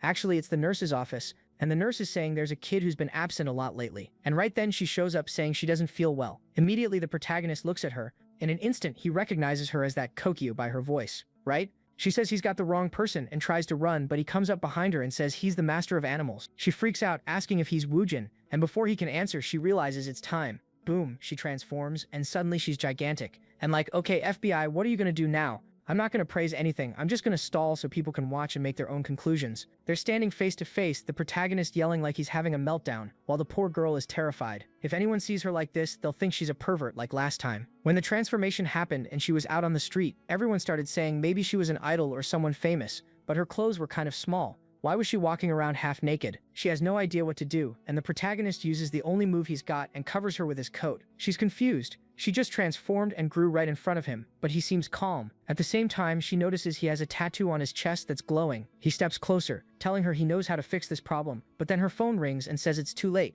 She's going to be late for her date. He's still trying to process it and wants to say something, but she shoulder checks him and runs off again. Come on, author, what are you trying to do here? It's beyond obvious. She's totally innocent. Oh no, I transformed, but at least now I'm pretty for my amazing date with that kind guy. Is he gonna be kind? I don't think so. She got ready, bought stuff, put on makeup, and there he is waiting by the car door. But I can't even blame him. She never said she was tiny, and every time he saw her, she was huge. When he gets there, he immediately starts the car and goes, "Get in." She's confused, but she obeys. Sits down and he even puts the seatbelt on her. She thinks she's in some K-drama, loving it. Then he starts driving and she's feeling like a real adult. Okay, at least he didn't take her straight to a hotel. Let's eat first. He's trying to impress her, ordering that couples set that costs $50,000. She says it's way too expensive, but he tells her to relax. He's paying for everything. That's the guildmaster treatment. Outside, they're walking and she sees some jewelry and they tell her to try it on. She buys it, thinks it's all pretty. Basically, he's being nice, but we know something nasty is coming. He pats her head, but I don't trust him for a second. And the nasty part starts now. She says the day was fun, but he goes, "What do you mean was? It's only 6. The day's still long. There's something I want to do with you." She's like, "What is it?" Now they're standing in front of an izakaya, one of those little bars. And here comes the classic, "Drink this, just a little. It's no big deal, it's weak." She drinks the first one thinking she'll be fine. She's already all red, saying it tastes like soda and it's easy to drink. He says, "Yeah, it's so easy. She can drink as much as she wants." And now she's leaning on him and the guitar starts playing. He whispers in her ear that she gets prettier the more she drinks. That's a new technique. At the same time, he asks if she's sleepy. Then he's leading her through the streets, saying this situation is dangerous. It's time for him to finish the most obvious plan ever. He says they're too tired. How about they rest before going home? She says they can sleep at a PC cafe. He says PC cafes are nice, but there's an even better place. When she opens her eyes again, surprise, she's not at a PC cafe. What is this? There's a table with red monitors, a room full of cameras. Oh, he was playing on 2 accounts, and that's when she recognizes one of them. At the same time he was the guildmaster, he was also the creep who kept hitting on her. She's sobering up now, and it's too late. She should go home. She stands up saying she's leaving, but then he throws her onto the bed, saying he spent $200,000 on her today, so she's not leaving without doing anything. At minimum, she should have the decency to do it once. Yeah, she messed up, fell for the level 1 trap, but it got late and now it's midnight. She screams, the glow starts, and when he looks again, she's turned into a child begging for help, and now someone's at the door. "You're screwed, buddy." The guy at the door is banging. "Sir, someone said you came in with a girl who looked really young. You know you can't do that, right?" He's inside freaking out, saying he's not crazy, and none of that is happening, but she's biting his arm. Then they tell the staff to move, and I think it's the girl who kicks the door in, and they grab him. Imagine this guy trying to explain it to the police. "No, officer, I gave her drinks, but she was an adult. I swear when midnight hit, she suddenly turned into a kid." He fell into the worst trap possible. He's desperately trying to say he's not a pedophile at all. He'd never want anything with an elementary school girl, but it shook her up because it hit her right in the psychological wound. The protagonist comes in, grabs him by the collar, calls him shameless and disgusting, and tells him to explain himself. He activates his power, boom, slams him into the wall. The guildmaster is completely rattled. Still in a bathrobe, he jumps out the window and says he's getting out of there. Nina asks if she should chase him, and the nurse says no, there are more important things. How? The girl is already safe. Chasing him is obviously more important. Anyway, next scene looks like they can't prosecute him because there's no proof. What? Weren't there cameras? Didn't the woman at the front say she saw it on the cameras? But okay, when it was on camera, the girl was still grown, so maybe he slipped out of it. Now Kukyo wants to know how the protagonist found her. He explains that the coat she took, his coat had his phone in it, and they tracked it with his friends. Now that I think about it, her power is pretty weak. You just get bigger. That's it? Okay. Then the protagonist says he talked to the guild people, and it turns out everyone already knew the master had been watching her for a long time. He even went as far as creating a secondary character, just to make that character look like the bad guy, so he could play the nice guild master. She's thinking, yeah, he really is trash. The protagonist says she was lucky they stopped it before anything happened. She says that's not luck at all. She thought he actually cared about her, but it was all fake. And the worst part is when he saw who she really was, it only got worse. He felt disgusted. She really was pathetic. She's making a face like she deserves a pie to the face. But then the protagonist starts flirting. Careful. The last guy who flirted almost ended up in jail. He says she's exactly how he always imagined. She asks what he means and he says she's cute and charming. She jumps, then tells him to explain what he means. He says she's cute like when she'd cheer him on when he got a rare item. Stop lying. You were trash at the game. You didn't have any rare items. She smacks his shoulder, saying he really sounds like a loser gamer, even in real life. Exactly how she imagined. He likes that apparently. Looks like we just found out what Woojin is into, getting insulted by women. Suddenly they're both quiet. He leans in and she immediately puts her hand up like, back off, too fast, slow down. He tells her to relax. He's just trying to help her control the divine power. She just needs to trust him. Then he hugs her and the chicken joins the tournament. We still don't know what her animal is, honestly. The power activates tons of light. She feels heat, energy across the city. Meanwhile, the guild master is heading back to the internet cafe again. The guys ask, dude, you're in a bathrobe. What happened to your clothes? He says he almost got screwed. He just got out of the police station. The guys say looks like he went as far as he could go if he ended up at the cops. He says he got lucky they don't have any evidence, so he got out. But while he's saying all that, we see the dog girl listening to everything. And as soon as she serves him, he looks to the side and already picks out the next victim. Careful. This one bites, literally, I think. And he's a psycho too. She went into the bathroom stall and he came in right behind her. A while later, his friends are wondering where that idiot went. and inside we see him under the dog girl's shadow, getting wrecked, slapped around, beaten up exactly. She even steals a cigarette from him and says that's number 5, not bad. So now we've got our badass girl. Let's see how she acts. But soon enough she's going to be blushing around the protagonist too. We already know it. Next chapter. Right when Kukyo joined the tournament, she asks what that thing flying is, and he says it's the animal spirit that's giving her those powers. She says she knows, but it looked more like a sick chicken or a sick spirit. It wasn't doing well, because the spirit says it's shaken up by how much she drank, and says she was an idiot for drinking that much. If she'd gone up against that guy using the spirit's basic strength, she would have won. The main guy tells her the spirit isn't lying. Since she's got divine power, it should be possible to do something like that. She can control it. She gets excited, of course. So how does she get big again? She wants to transform right now, but he says the transformation might be different. She's thinking she's gonna sprout. I don't know, chicken feathers, wings, something like that. But then she starts glowing, and right away all the girls rush into the room to talk to him. And what they find is her, now transformed into this tiny little giant. Next scene, everyone's in the living room. And I guess Kukyo explained everything that happened. Hyjin is immediately blunt and says the girl's basically having fun with her powers, using them too much for her own benefit and entertainment. The teacher warns them to be careful, because when she takes that form, it's kind of dangerous.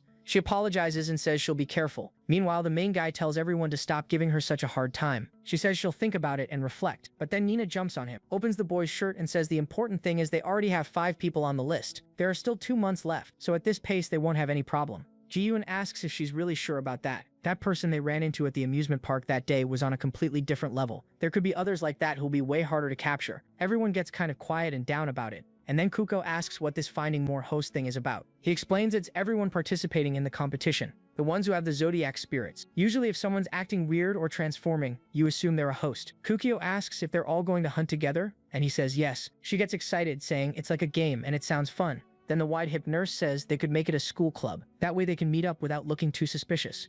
Ji-yoon suggests calling it a photography club, so she can pose for Woo-jin. Another girl wants a gaming club, another wants a research club, but nobody's really into anything. The nurse says the best option is a research club, because then they can do whatever they want and just say, we're researching it, and that's that. Nina, on the other hand, draws everyone's attention, because they want to know what she's going to do. Since she's not part of the school, she turns into an angry little cat and jumps. But the main guy catches her midair and says, fine, she'll be the club mascot in cat form. Now we're at school. Everything's set up, the club is formed and running. But then we see an old guy walk into a classroom and get everyone's attention. He says it's unusual for this to happen halfway through the year, especially when they're already close to graduating, but they have a new transfer student. For a second I thought it was a girl, but the person who picks up the chalk is a man who starts writing on the board. I'm pretty sure that's the dragon, right? He introduces himself as Cheon Iji and throws out a nice to meet you. Next chapter, out in the hallways, Ha-bin is looking for someone's classroom. She accidentally bumps into someone, says hi to the teacher, and starts helping people out since she works with the student council. After a while, she's exhausted. Then her friends suddenly come over asking her for tips like how to seduce guys, because they think she's got talent, since she's had Woo-jin around since childhood. She says that has nothing to do with it, but the others say she shouldn't complain because he wasn't that bad looking once he took off his glasses. All of that is just to create some drama and make her start wondering in the end, why do I feel this tightness in my chest? Come on, girl. It's been like 50 chapters of suffering already. In the end, he's going to reject you too, because he's way too much of a man to like women, so don't even stress. Anyway, the main guy walks into the club room with Ray. The cat's there, everyone's there. Nina is furious, because apparently some of Ha-bin's friends keep coming in all the time to pet her. She's jumping on the main guy, complaining that he's always late, and while he's about to ask Ha-bin something, he notices she looks kind of sad and asks if something happened. She just says people used her a lot today, and she's pretty worn out. Then the nurse starts explaining the obvious. They're going to use Woo-jin and his power to try to locate more people at school who have powers. But Kukyo shows her tablet and says she's been checking everything happening in the area, dating apps, school chats, to see if anything suspicious pops up. And there's one story that's really worth investigating, a weird duel that's going to happen at the track. The main guy wonders who would even do a race duel, and the sheep says it's probably whoever has the horse spirit. Nina agrees. Now that they've seen several spirits, it's getting easier to guess the ones they're missing. The race is supposed to be at midnight. Ha-bin doesn't want to stay that late, but Nina says if the duel is happening today, they don't have a choice. Plus, it might be the only chance, so skipping it is risky. Kukyo thinks it sounds fun, while the guy who just transferred just stands off to the side watching Seonji. He walks down the hallway, nothing suspicious. Night comes, the school is empty, and they're all hiding. It looks like there's only one person there, and they're confused. It's supposed to be a competition, so there should be 2. But then Woo-jin senses a weird power approaching, an absurd amount, and the girl shows up with this intense aura, and she's apparently the horse, because she's got a tail. She comes face to face with the other girl, who asks why she has a tail and ears. The horse girl ignores her, and says she should already know the rules of the duel. The poor girl says, okay, but the horse girl wants to set the terms. If she wins, the other girl isn't allowed to run for a while. The girl who's competing thinks maybe that's why the club has been acting weird, and she says if she wins, the horse girl has to remove that chain tattoo and let everyone go back to normal, and also apologize to the public. While they're arguing, the group is watching from far away,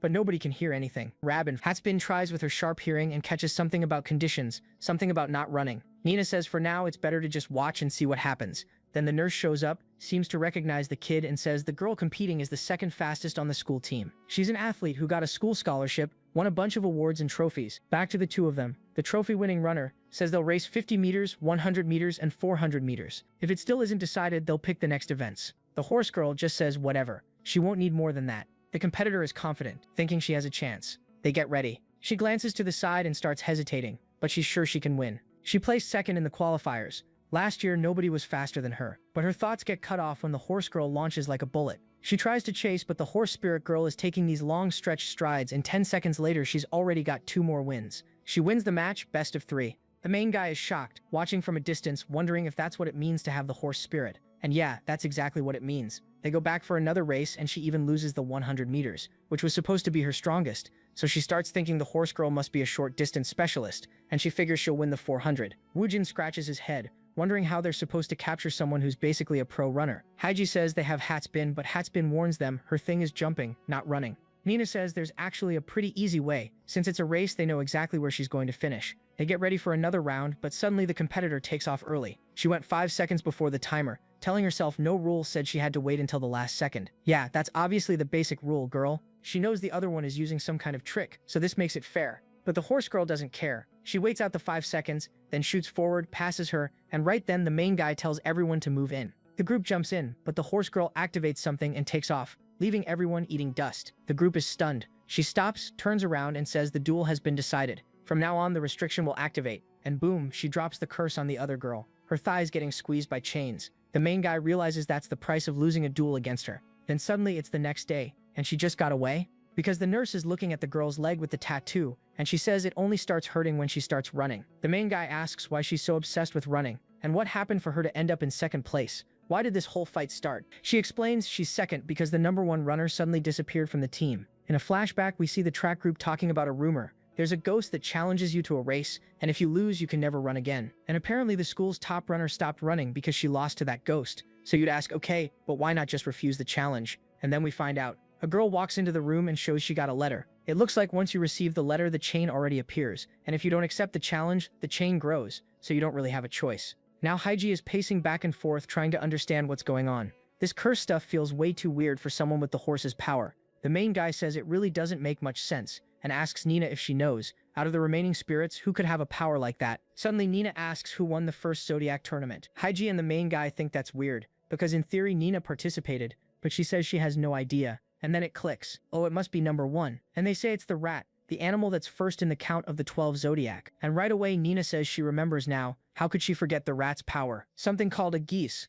Yeah, that's definitely curse-related, and it looks like the guy who transferred might be the rat, not the dragon. Nina asks the cursed girl if anything else strange happened besides the tattoo. Like, did she hear a weird voice? Receive anything else? And the girl says she got this strange urge, like she really wanted to find out who sent the letter. Haijin says that makes sense, because nobody who's being threatened would want to join a duel like that. So now everyone thinks whoever has that power also has some kind of mind control. The main guy asks Nina what exactly this geese is, the power she mentioned. She says she doesn't remember clearly, but it's some kind of ability to create contracts and oaths, that kind of thing. Like you set conditions and then you can't break them. Haijin asks how the track team could have avoided it, and Nina says it's hard to tell, but it doesn't seem like something you can refuse. Kukyo immediately says if that's real, it's insanely broken. The good part is now they're sure the rat and the horse are involved, which is 2 more people. But the main guy asks if Nina really can't remember anything else that could help. She puts a hand to her head and says she can't remember the ability because when she tries, it's like nothing comes to her. And she's sure she made some contract with the rat in her past life,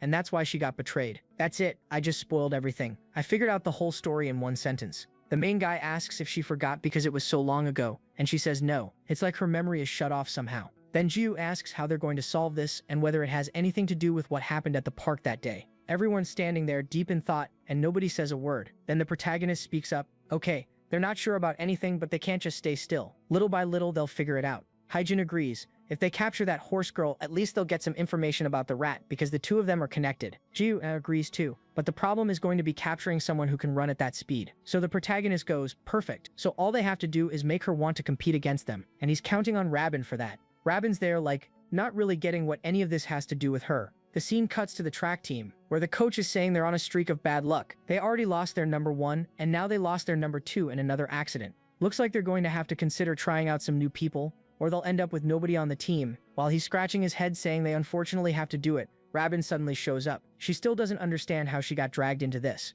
Then we see the moment she asked the protagonist if she really was supposed to join the track team, and he says of course. Apparently the horse girl challenges everyone there, so it's the perfect chance. If she wants to hide, why not force her to come out and challenge Rabin? Rabin's scared, asking how she's supposed to end up at the top of the group. Nina tells her not to worry, because she's not just some normal human. Back at the tryouts, Hyjin is standing off to the side, telling everyone to get ready, cheering for Rabin. Rabin walks to the middle of the track, closes her eyes, and decides to just run with everything she's got. The next second she opens her eyes, and she's already left all the other girls way behind. She barely even tried and still came in first. The instructor is standing there confused, saying she just broke last year's record. Where was someone with talent like that hiding? All the background girls who honestly don't even deserve a paint bucket to get colored in are trying to talk to her, asking how she's so good. And she's like, guys, it's my first time. Seriously. Yeah, sure. Totally not cheating, right? Let's be real. She humiliated everyone using pure plot power. Beautiful. Sent everybody home crying. The pride of the nation. Hyjin is impressed, and the protagonist is like, obviously this is thanks to divine powers. Then Nina starts to say it's not just that. It's also because she's the rabbit, and the protagonist immediately covers Nina's mouth. The protagonist praises Rabin, saying he knew he could count on her, and now she gets all happy. Being able to help him felt amazing. For the first time, she actually felt useful. Back in the room, it's decided. Since she got first place, the Horse Girls challenge is definitely coming soon. Rabin wants to know exactly how she's supposed to react to that. The protagonist says first they need to watch closely and figure out the exact conditions for how the rat's power gets activated. But of course, not everything is going to be on Rabin's shoulders. That's why he has a favor to ask the youngest and the oldest in the group. Rabin's still unsure, but he grabs her hand and asks her to trust them. 1 second she gets shy, the next she punches him and says fine. But if his awful plan doesn't work, he's not getting away with it. With that, she slams the door and everyone's kind of confused. But on the other side, she's basically having a full-on panic meltdown. Sometime later, when she goes to her classroom, there's a weird letter sitting on her desk. She and Hyjin go for it, no hesitation. Rabin picks it up and reads, "Bye, Rabin. I challenge you to a duel. Midnight at the track. If you lose, you'll never be allowed to compete in a national competition again.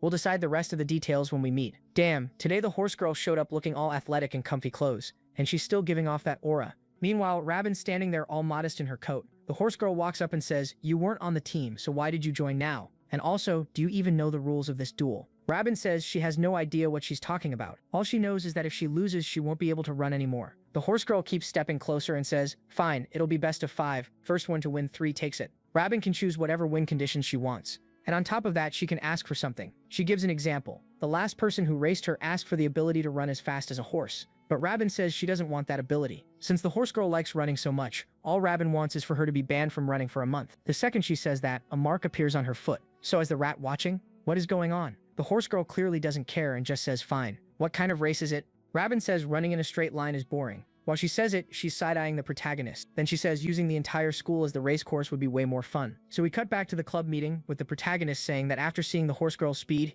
he's sure nobody there can beat her in a straight sprint. Rabin asks why they even put her into this challenge. He answers that she has something way better than a horse, like she can jump way higher. Since the horse girl can only run forward, if they set up a route where the horse girl has to go around and Rabin can jump, Rabin actually has a chance. And the way they're going to set it up is they'll place a bunch of flags all around the school, and the first person to touch all the flags wins. Nina says it's a great idea. While the horse girl has to run around, climb stairs, go through everything to reach the roof, Rabin can just jump and be done with it. He's confident because one time he tried to catch Rabin. She jumped so high he realized that when it comes to vertical movement, there's no way to deal with her. Rabin gets a little awkward and says, well, if he trusts her, then okay. Meanwhile, out of nowhere, Jaehyun says it's wonderful to get to play with that horse girl. The protagonist admits that this time they kind of look like the villains, because they're making a plan that's basically a trap. Back with the horse girl, she's thinking, okay, so there are a bunch of flags out there. First one to get each of them wins, and the whole place is basically the racetrack. Now Rabin's worried the girl might say no, so she provokes her, asking, what, are you scared? You think you're not faster than me? The horse girl says fine. Then, 3 rounds, no way she's losing. With the moon in the sky, she gets ready, looks over at Rabin standing beside her and smiles. Then Rabin crouches, looks back, and the horse girl shoots off like a bullet, already sprinting up the stairs. Bam! Breaks the door at the top, spots the flag. But what she didn't expect was that the little rabbit showed up too. Robert got there first, touched the flag, and said today she's the one who wins. The horse girl calls her a cheater. But let's be honest, the real cheater is the horse girl. with her power that she uses to bully everyone. Then Robert jumps off one building, jumps to another, and she's about to reach the next flag when the horse girl manages to turn the corner at the same time. Robert touches it, and the horse girl asks what's going on, because the pig girl grabbed the flag and tossed it to the sheep girl, who says they never agreed on any rule that says you can't move the flags. The horse girl stands there asking if this turned into tag out of nowhere. The sheep girl ignores her and jumps out. But the horse girl is already right on them. She goes to jump and grab it, but then it gets thrown to the cat girl, who sticks to the wall. Someone yells to pass it over. The horse girl jumps and catches it midair. Except then the protagonist touches the whistle, because Robert had already turned hers in. And just like that, Robert finishes the first round. Yeah, the group went way too hard for that first part. Was all of that really necessary? They're celebrating while the horse girl stands in the background looking completely dark, just radiating this divine aura made of pure rage. The protagonist is shocked. She had more power than the snake did after absorbing everyone's powers, and she says it's shameful that they're dirtying this sacred duel. They needed likes on this video that helps Mamoru make more juicy content for his viewers. Activate the cheeky little bell, animats.